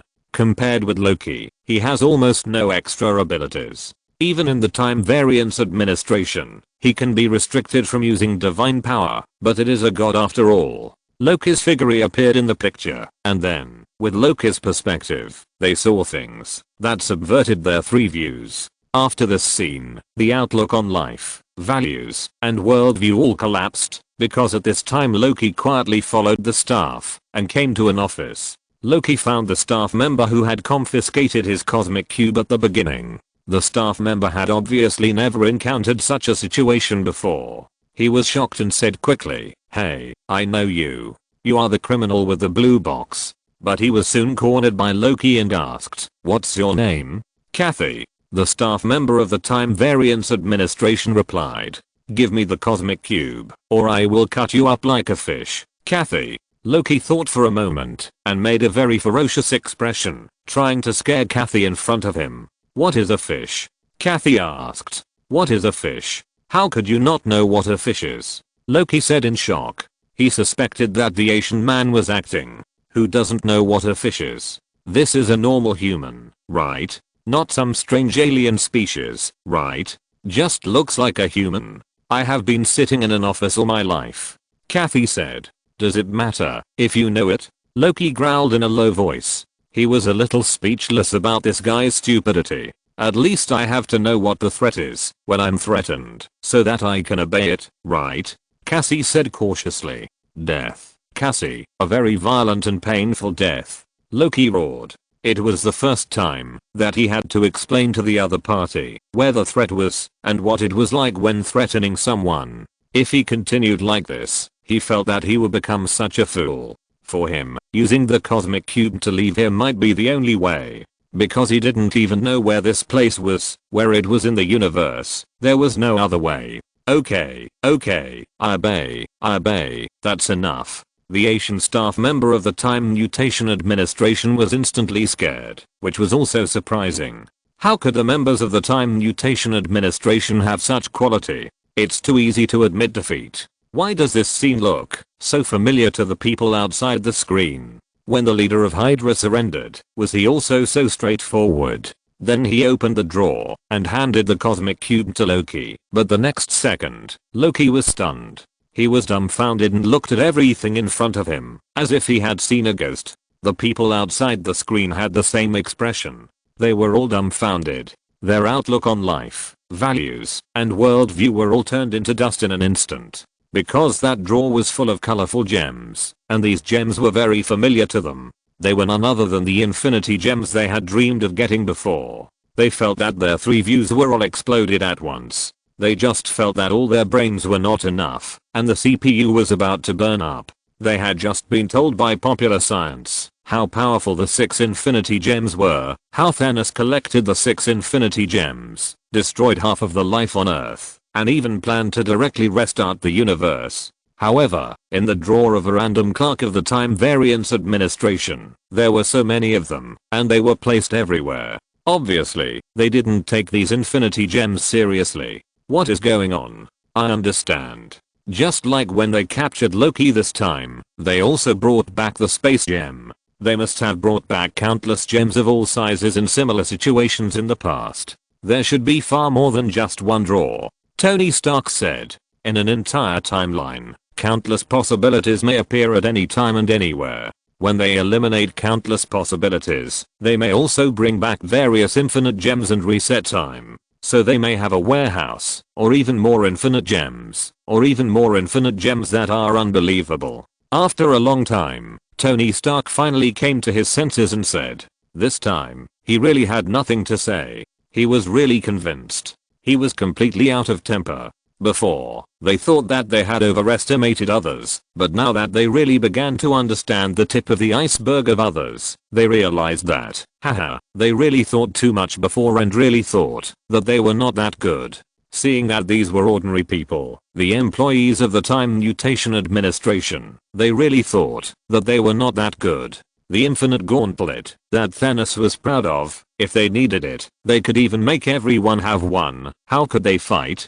In other words, the so-called time fugitives are not worth such a high level of suppression, and ordinary employees can handle it. There is no possibility of winning. Everyone was silent and dumbfounded at this time. This scene completely destroyed their three views. In the Time Mutation Administration, there are really too many infinite gems. That makes them look like a group of jumping clowns. No wonder the Time Mutation Administration can manage the entire timeline. No matter how capable you are, facing the infinite gloves, I ask you, if you are afraid. No matter how awesome you are, as long as you have a health bar, you have to die. The father level is simply vulnerable, and the single universe level may not be an opponent at all. They are all suffocated. No wonder Lin Feng is so afraid of the Time Mutation Administration, because this Time Mutation Administration is really terrible, and even Lin Feng, who is strong, can't be an opponent at all. If you're listening to this novel on a channel other than Fanfic World, it means they downloaded and uploaded it without effort. We cordially invite you to visit our channel, Mundo Fanfic Novelos. There you'll find the original version of this story and you can explore many other novels of various genres. We're waiting for you to immerse yourself in a world of incredible novels. Chapter 271. Loki finished reading his life and burst into tears. Loki in the picture was also dumbfounded. Looking at the many infinite gems in the drawer, he asked, what is this? Infinity gems? He was a little bit unbelievable and suspected that he was dazzled. Since entering this ghost place, he even felt that his intelligence had declined and he became stupid. Otherwise, how could he see a drawer of infinite gems? To be precise, after entering this Time Variance Administration, various things happened, making him feel like a clown. All his pride and persistence seemed to be a joke under the attack of this Time Variance Administration. Especially as Agent Mobius said just now, all his things were under the monitoring and management of the Time Variance Administration. Any little change caused by him could immediately alarm the Time Variance Administration. This made him feel that it was simply that he was just a clown, performing on the street, and being pointed at by people. But he is not a clown. He was stunned, in disbelief, and dumbfounded. He obviously felt the same as everyone outside the screen. He felt that the world was collapsing, and his worldview was shattered. He could only reluctantly say, how did you get it? The infinity stones that everyone outside was desperately chasing, even the terrifying universe overlord, Thanos, had to find ways to collect them, the infinity stones with unimaginable special powers. Here, since there are so many, could it be that these are not infinity stones, but peripheral limitations? Infinity stones, these are infinity stones. What other way can you do? The key is that this is just a small staff member of the Time Variance Administration. He is so stupid that he can't even tell what a fish is. He is so weak that he handed over the space stone when he was threatened.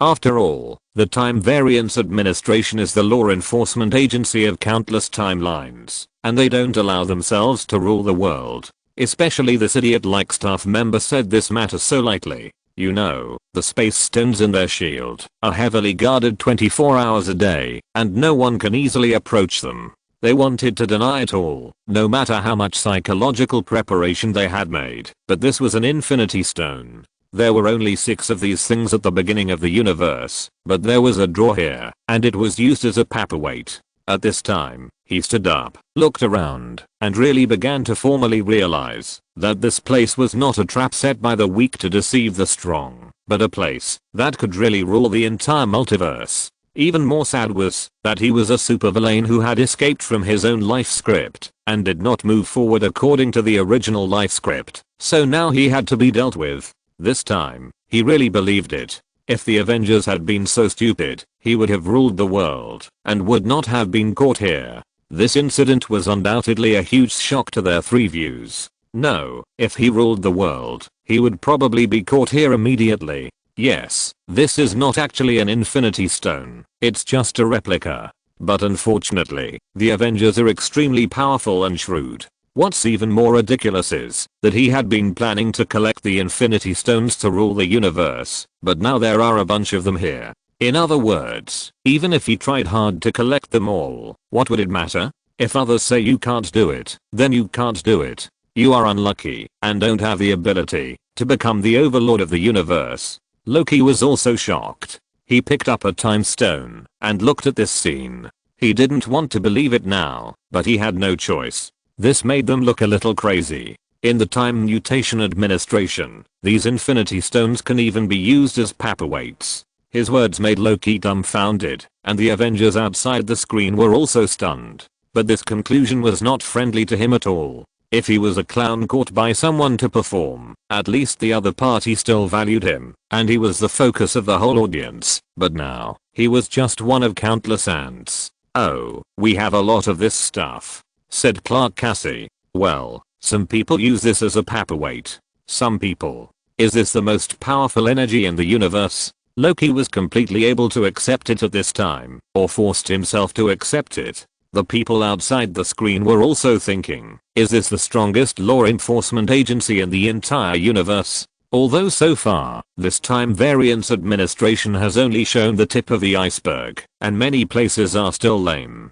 And the quality of those staff members is not as high as imagined, and it is full of all kinds of idiots. It doesn't look like a behemoth that can rule the universe at all, but with the appearance of that drawer of infinite gems, everyone believes that this is the most terrifying power in the universe. What ordinary people regard as artifacts is only worthy of being a paperweight here. Once they accept this setting, they will understand why Lin Feng is so afraid. At this time, the black female military attaché has brought people to chase and kill, but Loki has returned to the original room. It turned out that he used the controller to make himself appear in the room instantly. Loki climbed up, sat in the position where Agent Mobius sat, and began to play the video. Then the video was played from the moment his mother Queen Frigga died. That was the subsequent plot that he originally wanted to watch, but had not seen yet. Just thinking about his mother dying because of his consciousness prank, he couldn't control his tears.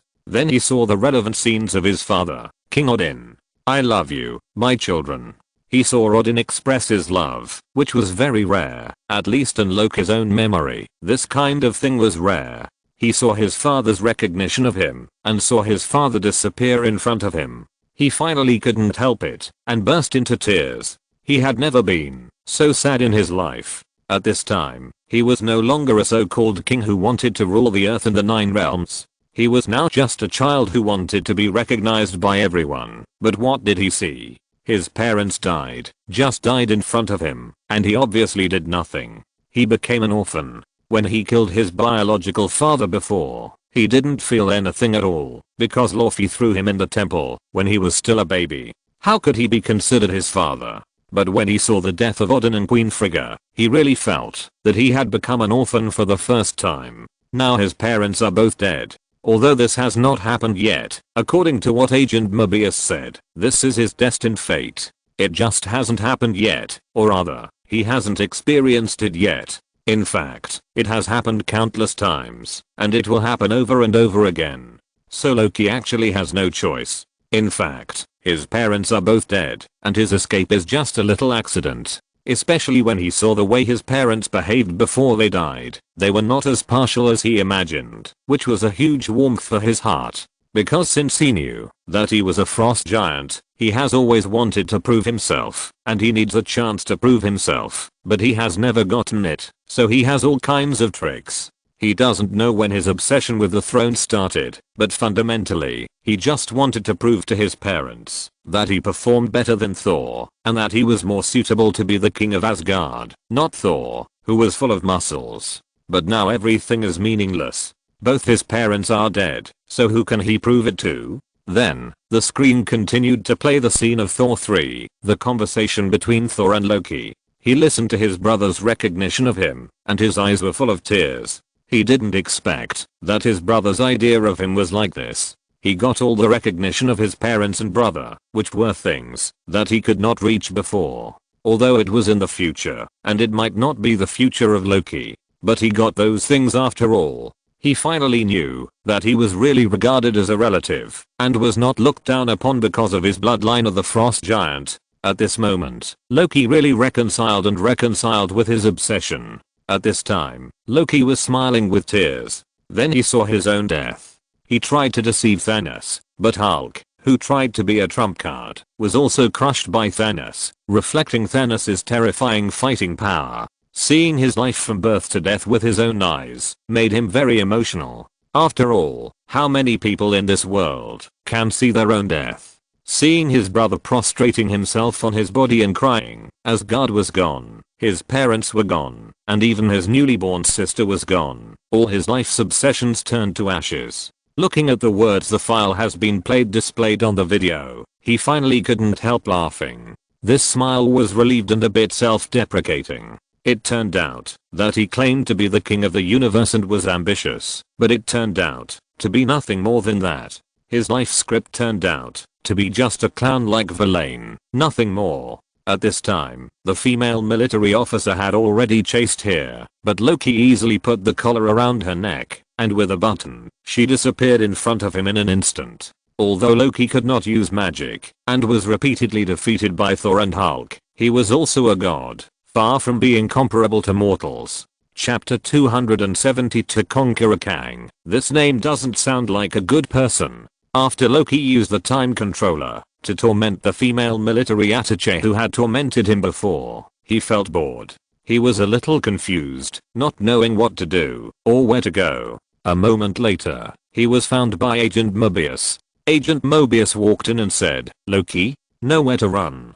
Agent Mobius said, "I can't go back, right?" Loki asked. "Go back to my timeline." Loki took a deep breath and then spoke his mind. He said, "I don't like hurting others. I don't like it. I do this just because I have to. I have to do it. Tell me why." Agent Mobius said. Everyone was shocked when they heard Loki say that he didn't want to hurt others. Even Thor was the same. He never remembered that his brother had such a side. He remembered that, when he was very young, his brother had become the god of trickery.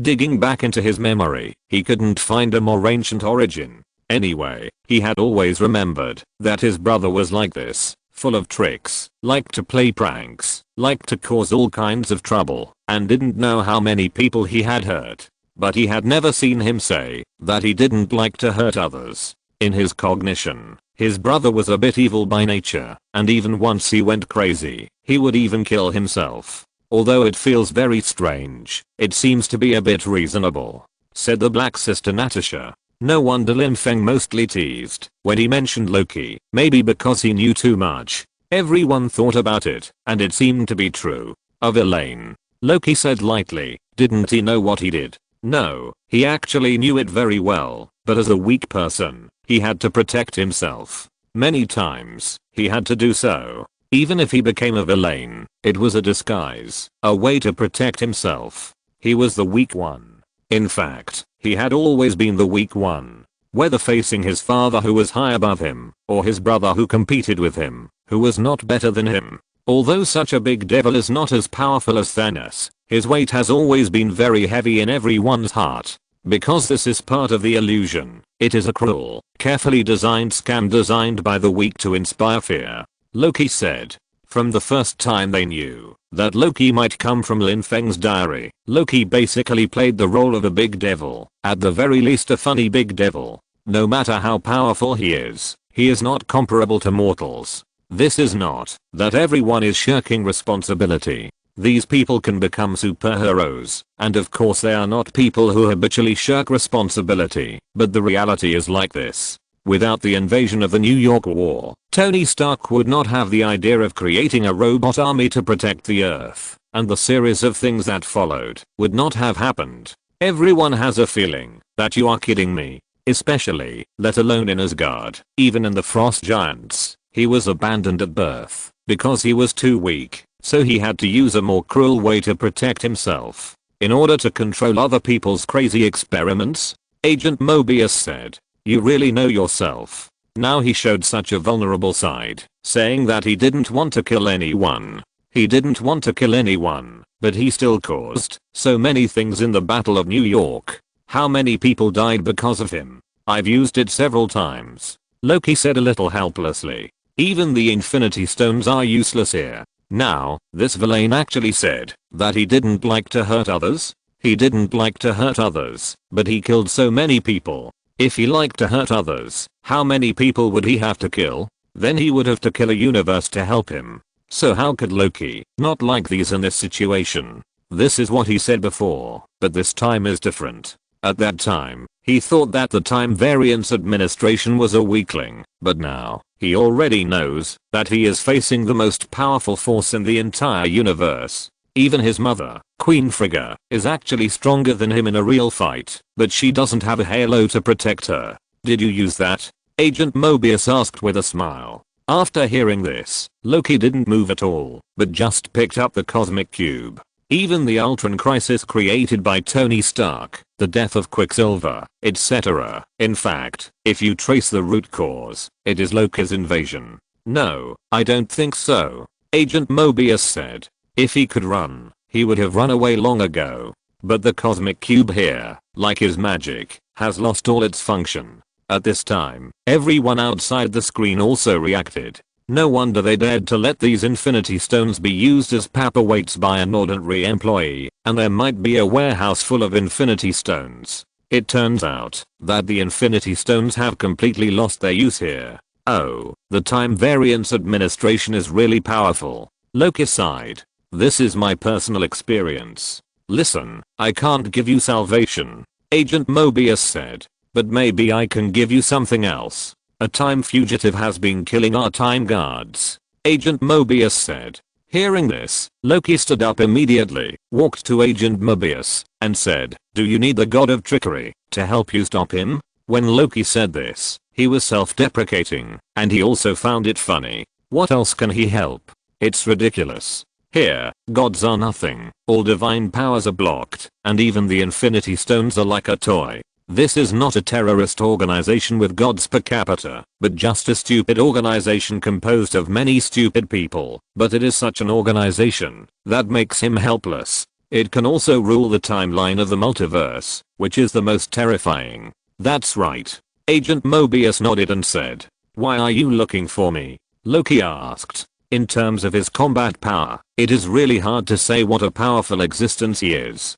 Many people in the Avengers are stronger than him. Not to mention looking at the entire universe. He knows this in his heart, otherwise he is not the god of trickery. The time criminal we are chasing is you. Agent Mobius said. What? Say it again. Loki's eyes widened, and he even thought he had misheard. At this point, the video ended. Everyone looked at each other, especially Black Widow Natasha, who was in a complicated mood for a while. She said, according to the long-term procedures of the Time Variance Administration, there should be a fixed process for dealing with people like Loki who are out of the timeline, but it has never been used on him. That is, it has not been reset or cut, and this Mobius has been doing some kind of psychological profiling on him. At that time, I guessed that it might be to capture another Loki, and now it has really come true. Everyone nodded, but when they analyzed it this way before, it was a bit shocking, but now it seems to be true, and it is exactly the same.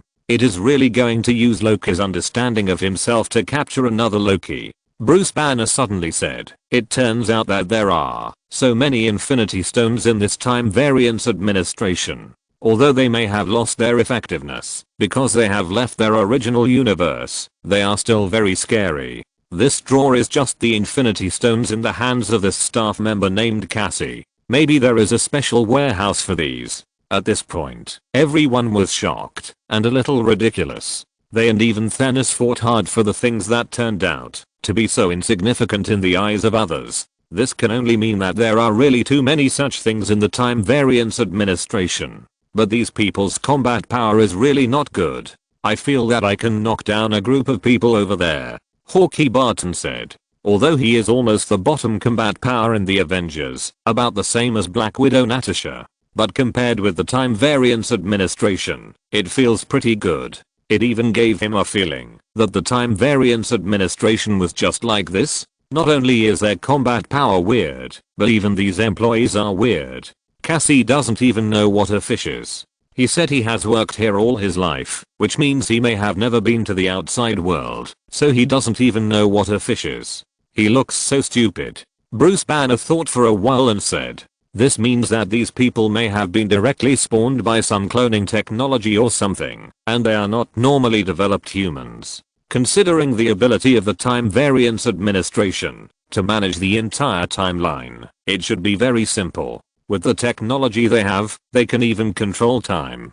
Even the Infinity Stones are not very worthy of their attention. I'm afraid we can't judge directly by the efficiency of their personnel, although I don't understand why they can't do some enhancements. Nick Fury continued. Logically speaking, with their technological strength, they can do it. If they do this, I believe there will be no time fugitives. After all, in a Time Variance Administration, where everyone is Hulk or Thor, it is absolutely difficult to escape.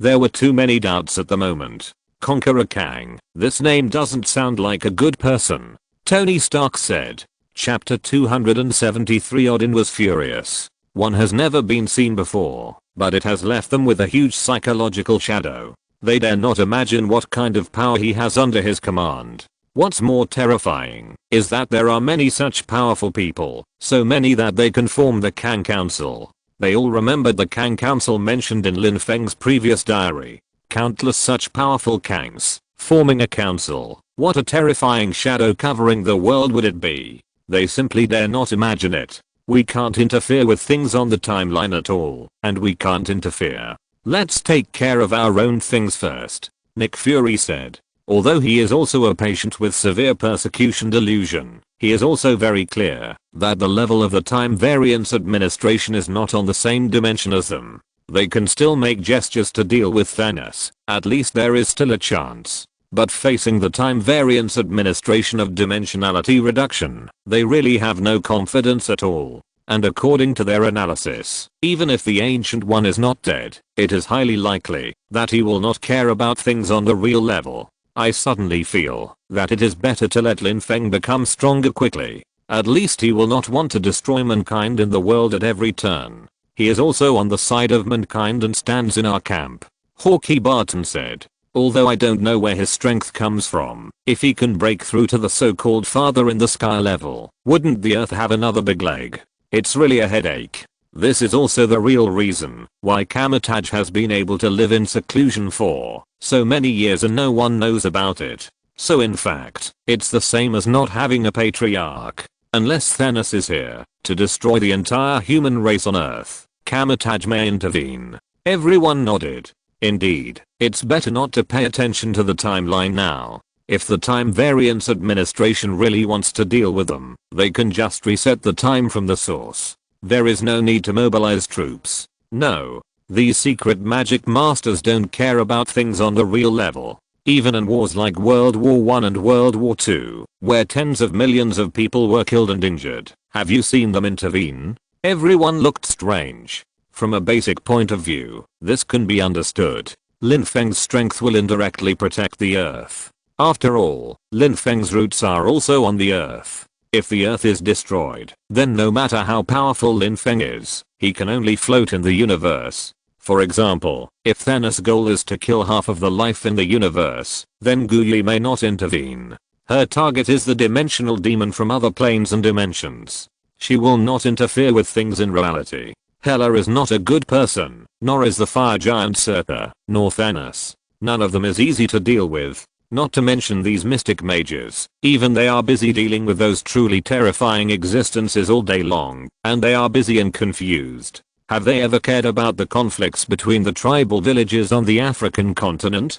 They just let it go. And the two patriarchs on the earth died one after another in a short period of time. Putting themselves in their shoes, they can fully understand this mentality. They have no way to deal with it, so they should think about how to deal with so many father level bosses who suddenly appeared. So from the beginning, they were wary of Lin Feng, and later when they found that fear was useless, they even regarded Lin Feng as a big shot. Every one of them is not a good person. No. At present, although the combat power displayed by Lin Feng is not at the level of a father, it is already an existence that no one on Earth can match. And all this, it has only been more than 3 years since his arrival. He still has enough time to grow. Although Lin Feng himself is very dissatisfied with the fact that it took more than 3 years to grow to this point, everyone is already stunned, especially the immortal species of Thor's seed. What is 3 years? 3 years is not even as long as the time he spent sneaking to a certain marginal planet to get rid of a sea monster for the people there. With the long lifespan of the Asgardians, it can almost be said that the year of the Earthlings is almost equivalent to their days, or even shorter. 3 years is just 3 days. He looked at Lin Feng as if he was watching a person grow from an infant to a sturdy man in 3 days. That feeling is too outrageous. Now if you don't regard Lin Feng as a hidden enemy, you will find many other advantages of Lin Feng. But we still can't put our hopes on others, we can only put our hopes on ourselves. Even when Lin Feng was weak, he didn't put his hopes on others, so we can't have lazy thoughts. Nick Fury said. He hadn't despaired yet, and the human side was not without a chance of winning. He still had a trump card, that is Captain Marvel Carol. A trump card he had never announced to the public, and one of the true elders of the Avengers. They were not without a chance to fight. Everyone collected their thoughts, especially Thor, who quickly returned to Asgard and told his father Odin about this matter. The matter was related to the destruction of Asgard, so it had to be done. So that's how it is. Odin stood up from the throne and sighed. Of course he knew about Asgard's Ragnarok, but he didn't know the specific method of Ragnarok. This was beyond his ability to predict the future. Odin had a certain degree of ability to predict the future, but it was very weak, and it was even more impossible to compare with the level of Ancient One who could casually watch the timeline with a time stone. Now all the mysteries have been solved. As the legend predicted, it was the fire giant Surtur who finally succeeded in destroying Asgard. But the process was quite different. But in this process, Thor's perception made him very happy that his eldest son finally matured and grew up. He truly understood that Asgard was a people, not a place, and knew to preserve the living force. If you save people and lose land, both people and land will be gained. If you save land and lose people, both people and land will be lost. Grow up, kid. Although nothing was saved in the end, this is really a crime without war. The 3 great father level bosses serve you, and you are lucky to be alive. But he still hates it. He can accept the destruction of Asgard, but he can't stand the people of Asgard being killed. His eldest son almost died tragically, and his youngest son really died in the hands of Thanos. This is undoubtedly a huge provocation for a lion-like man like him. So he was angry. After all, times have changed, and he is no longer the 9-world monarch who was famous in the 9 worlds. Father, this is just as you guessed. I, in the sacred timeline, may have been saved by the Guardians of the Galaxy after the immigration ship was destroyed. Thor said. This means that we still owe them a favor. Yes, Thor, our Odinson family will not owe anyone a favor. Although it is a matter of the sacred timeline, you can also help them in the future. Odin nodded with satisfaction. Father, and my brother, he may not be really that bad. Maybe we ignored his feelings too much before. Thor said with emotion. Odin nodded. He also watched the video and naturally knew all this. So this is what the youngest son thinks in his heart? Unlike Queen Frigga, she is a complete mother, so she can devote her love without reservation, but Odin is different. In addition to being a father, he is also a monarch. So between Thor and Loki, he also made a very clear distinction and never wavered. But now it seems that these different treatments have made the youngest son's sensitive heart develop in a more distorted direction. He might not have to become like this, but now he has become like this step by step. It's my mistake, but I don't have time to correct what happened. It's up to you to pull your brother back, bring him back, Odin said. He was very happy to see Loki was still proud of being the son of Odin in the end, but he was still very upset when he saw his youngest son being pinched to death. Fortunately, that was all about the sacred timeline, not their timeline. Everything is still in time. Since it's still in time, then find a way to bring the youngest son back before he does those irreversible things. Everything is still in time. He is definitely going to die, and since he knows how to solve the problem of his eldest daughter Hela, he will drag Hela to die with him. However, his death is not the end. He will be reborn in Valhalla, and he wants to see his old wife and 2 sons living happily on Earth. And all this needs to be prepared in advance. Odin made up his mind to increase the immigration efforts on Earth and strive to completely turn Asgard into an empty shell, so that when his eldest daughter reappears, she will gain nothing. Although it's a pity, this is the only feasible way at present. This is the secret of time. Stephen Strange looked at the contents of the diary in shock. Completely unbelievable. He finally understood that his ability to become Doctor Strange and the Sorcerer Supreme was actually arranged by others. Otherwise, the Sorcerer Supreme Loki, the Sorcerer Supreme Tony Stark, and so on might have been born. It's just that the Time and Mutation Administration has wiped all of this out. The possibility of all of this being born has been wiped out. So he is destined to have a car accident, destined to become Doctor Strange, destined to save the world. But at the same time, he is also destined not to be with Christine. This is also arranged by others. Like Tony Stark, Stephen Strange, who is also arrogant and self-righteous, is also very uncomfortable. However, this cannot change any ending. Chapter 274 Lin Feng. Why are there so many monsters on Earth? 2011. As time went by, the entire Earth underwent drastic changes in a year. Based on the special nature of Asgard, the Earth agreed to Asgard's relocation to the Geffen base in the South Pole of the Earth. However, it was not allowed to be announced to the public. In short, the existence of Asgard will become a secret among the high-ranking dignitaries of various countries. There may be various rumors on the internet, but they will not be officially recognized by the countries. Just like werewolves, vampires, Skrulls, Inhumans, etc. You can live here, and even some people know your existence, but at the public level, they will not agree to let everyone know. Even though Thor has tens of millions of fans on Earth, his own fan support station, and a large fan group, the existence of Asgard is still a taboo in various countries. Anyway, there are not many Asgardians, and it is not clear whether there are millions of people who have moved here. It is still easy to arrange a place for them to develop in Antarctica and set up a restricted area. All Asgardians who leave Antarctica must hold special passports if they want to go to various countries. The Earth is willing to accept Asgard, but in the form of minority race integration, rather than equal diplomatic exchanges. On Earth, Generally speaking, no major events have occurred in the past 2 years, and it has not yet reached the stage of intensive major events. All those who know the dangers in the future have begun to find ways to enhance their own strength. The bottom of the Lin's technology base has now been completely transformed into an underground super factory and a super fortress. After 3 years of development, Lin's technology has developed to a giant scale. In this world of capital, money means you can do whatever you want. If someone doesn't want Lin Feng to do whatever he wants, Lin Feng will let him explain to God.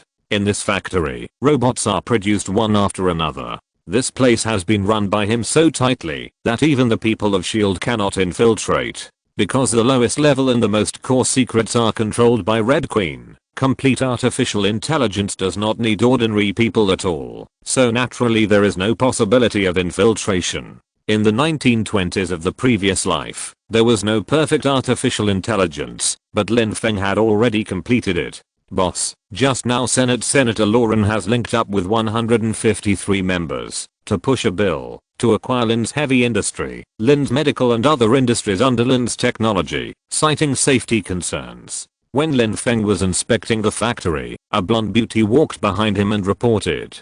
But her face lacked some life, which was a bit unreal. This is actually the robot body that Lin Feng made for Red Queen using existing technology so that he can work for him. However, current technology cannot make it completely lifelike, and sometimes it will look a bit unnatural. However, with the rapid progress of robot research, these can be solved in the future. After having Red Queen, Lin Feng knew why Tony Stark's research speed was so outrageous. In addition to his own super brain, the most important thing was the assistance of Jarvis. No matter what complex calculations, he only needs to give orders, and Jarvis can give accurate answers, which can save countless time. As long as Jarvis's computing power is large enough, the bonus to scientific research is almost geometric. Now Lin Feng also enjoys these. It is impossible to build a Lin's technology in more than 3 years. Of course, it is because of the many scientists recruited at hand. The existence of Red Queen has greatly catalyzed the transformation of various scientific achievements of Lin's technology in the past 2 years.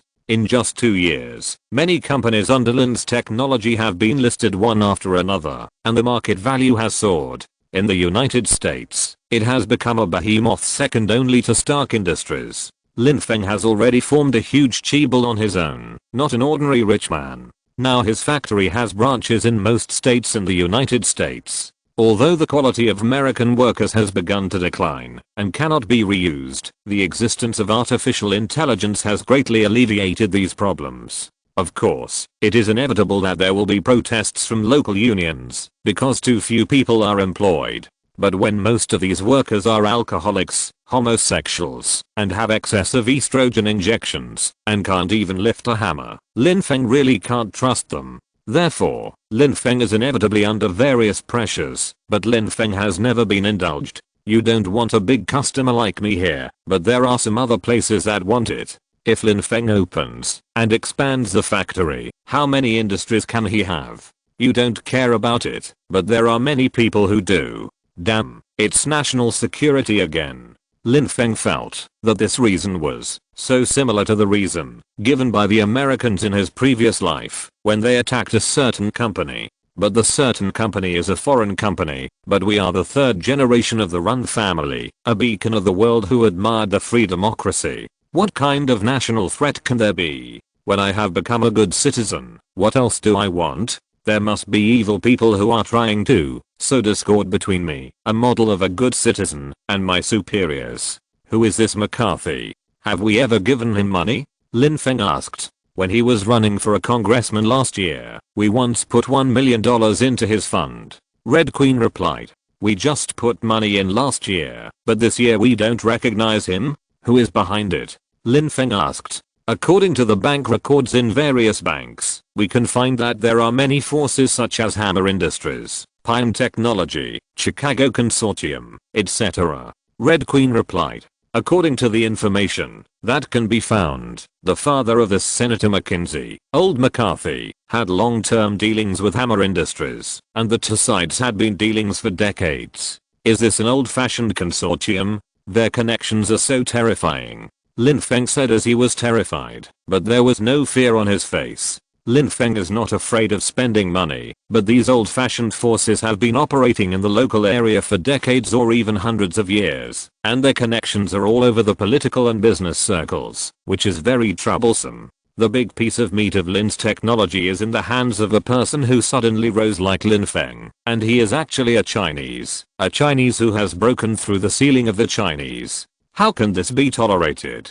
Normal competition is unbeatable, but it doesn't matter, we can increase the intensity. It seems that, if you don't accept the toast, you will have to drink the penalty wine. I also want to live a good life, but you force me to do it. If you force me not to eat beef, you will have a good time. Lin Feng said with a sneer. A Ranger mud truck, the largest one. I will hit him to death in public. I want all the family members to be shot dozens of times in the back and commit suicide in their own homes. Yes, compared to the political and business forces controlled by those old forces, Lin Feng is in a weak position, but he has one biggest advantage, that is, he holds the absolute power of life and death. Since the table has been overturned, then let's not play anymore. Lin Feng decided to kill the chicken to scare the monkey. Killing people must let you know that the death is strange and abnormal, just like the Clinton list that Clinton and Hillary Clinton were criticized for. Is there really no way to make it less known? No, it is to let people spread it widely so that you know the consequences of talking nonsense. Okay, boss, said the Red Queen. After giving the order, Lin Feng didn't care and let the Red Queen arrange it herself. Anyway, there are many methods and resources. Now Lin Feng has the force at hand. If you don't consider the issue of nuclear bombs, he dares to compete with the US government. If he counts himself, there is no use having nuclear bombs. So he didn't care about this problem. He only cared about the plot of the first Avengers next year, which was the invasion of the Chitauri. It was precisely because he knew the approximate range that Lin Feng kept Lin's technology away from the New York City. After all, New York State was so big that there was always a place to put it. But he was still wary of the future. Lin Feng checked the energy bar in his mind. If he wrote a diary for another day today, it would basically be enough for another lottery. Thinking of this, a dimensional teleportation array returned to the study in his mansion and began to open the diary. Anxiety, or daily anxiety, the Battle of New York will start next year, and Thanos will officially stretch out his claws, but the road ahead is still not clear enough. The existence of Thanos has disadvantages for the Earth, but it also has advantages. If Thanos hadn't snapped his fingers, the Earth would have exploded long ago. A new member of the Celestial God group will be born from the interior of the Earth.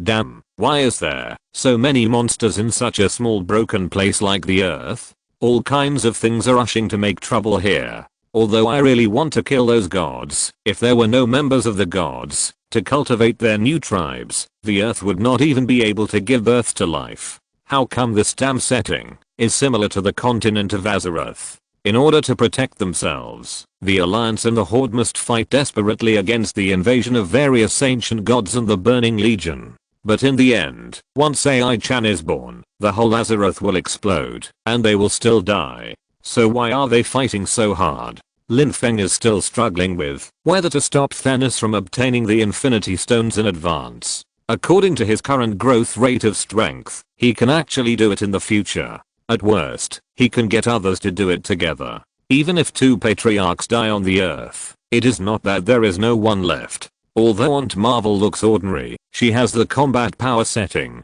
but her performance is very poor. And Wanda, who almost killed Thanos, also has great potential. Including Doctor Strange and Thor in the future, they actually have the potential to enter the Father level. Chapter 275 Captain America's uniform is too eye-catching. If you really count them, it is really a scene where many big guys gather. If you look at the comic universe, the Godfather level is nothing. It can only be pretended in the movie. And Marvel will not easily let these people break through to the Godfather level, unless they become semi-villains like Wanda. It is possible. This is also what Lin Feng is most worried about. Thanos' snap of fingers is too uncertain. And he didn't know that his complaints had a huge impact on everyone. Sensing the update of the diary, everyone went online one after another. They all saw Lin Feng's anxiety, which was quite anxious. In fact, it's not just Lin Feng. They are actually very anxious. Thanos will officially stretch out his claws next year, but the future is still not clear enough. In fact, they are also taking one step at a time, and there is not much to do. The Celestial Group. Lin Feng seems to have mentioned this Celestial Group more than once. Does he mean that someone will be born from the interior of the Earth, and then the Earth will explode? Hawkeye Barton mentioned this idea and immediately took a breath. Not to mention Hawkeye Barton, even other people were scared enough. It turns out that the birth of life on Earth was the work of this Celestial Group. So should they deal with Thanos? They have no choice. There are really many scenes in Avengers 3, and Captain America's Divine Rescue is definitely one of them. I now suggest that Captain America give up his eye-catching suit. Will he be beaten?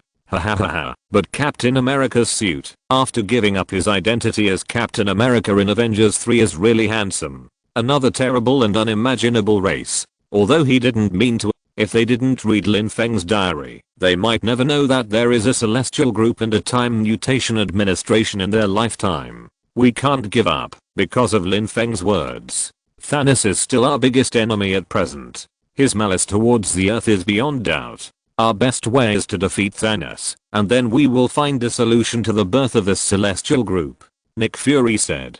So the birth of this Celestial Group member is to destroy the entire Earth, or to feed on countless lives on the Earth? This can't be an evil god, right? Tony Stark said. So, Thanos saved the Earth by snapping his fingers with the Infinity Gauntlet? If according to what Lin Feng said, there is really a terrifying existence that is about to explode from the inside of the Earth. These are things that can only be seen by reading Lin Feng's diary. Everyone nodded, and it seemed that this was what Lin Feng meant. Those who don't know will not be so scared. At most, they will die. Everyone looked at this incoherent record and felt a little helpless, especially Captain America Rogers. He felt a little embarrassed and then looked at everyone and asked, "My battle suit is really ugly? This is even more troublesome." In other words, Thanos accidentally became the savior of the Earth? Shocking. An old father was robbed by his daughter's yellow-haired friend and his head was chopped off. Hahaha, which wicked netizen thought of this plot? It's so funny. We can't put our hopes on Thanos. For Thanos, the Earth is just an insignificant remote rural planet, but for them, it is their hometown. What level of terrifying existence is that? So the Earth can inexplicably give birth to life, not because it is naturally produced, but because this group of gods wants to cultivate their own people. At this time, Bruce Banner spoke up. It's a pity. In fact, Thor had a chance to defeat Thanos, but who made him chop his axe crooked? Although he succeeded in finishing off the knife later, it was too late. He felt that his 3 views were about to explode. But the more you know, the more afraid you are. Most of the time it's okay, but sometimes it's really eye-catching. Black Widow Natasha complained. Everyone also laughed. Only Thor didn't laugh. He saw what Lin Feng mentioned in his diary. He originally had a chance to defeat Thanos, but his axe was chopped crooked. What does it mean? What do you mean, that your axe was chopped crooked? What is that axe? Is it the storm axe mentioned in the previous video? How could it be chopped crooked? How could I chop it crooked? Thor said unwillingly. We can obviously solve him. Thor, you don't have to worry too much. Didn't Doctor Strange say that it couldn't be solved? If it could, it was destined. The timeline stipulates that we must go to that battle, otherwise we won't be able to win. The only chance. Tony Stark said. Everyone comforted Thor, but he still felt very uncomfortable. After all, he had a chance. Captain America's battle suit is much more handsome than the one he has now. When he saved Vision, it was definitely the most handsome rescue. With Lin Feng's complaint, everyone saw a video appear under the text. The video just started. In a big house, Wanda and Vision, who had turned into a human form, lived in it. Although Vision turned into a human form, everyone recognized him by his face shape. Especially for Wanda, it was really unforgettable. Seeing the two living together, isn't this more true than what Lin Feng said in his diary before, that this robot really became her future husband? Although it looks like he can turn into a human now, he is a robot after all. Vision felt something vaguely, and the mind stone on his head flickered faintly. He asked Wanda to sense it, but Wanda sensed it for a long time and could not sense anything. Only Vision himself, because of the connection between the Infinity Stones, felt something vaguely. The scene turned, and the two were waiting for the shuttle bus to leave, talking to each other, a relationship that had been suppressed for a long time.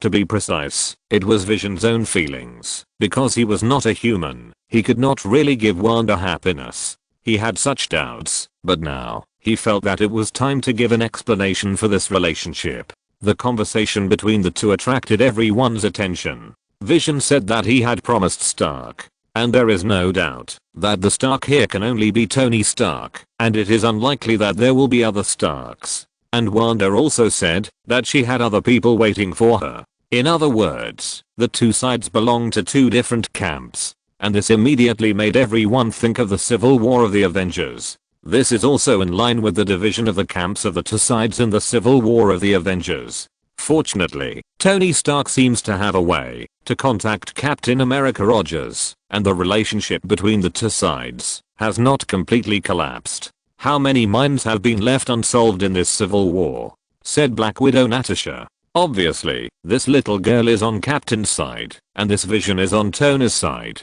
The two love each other, but they can't be together.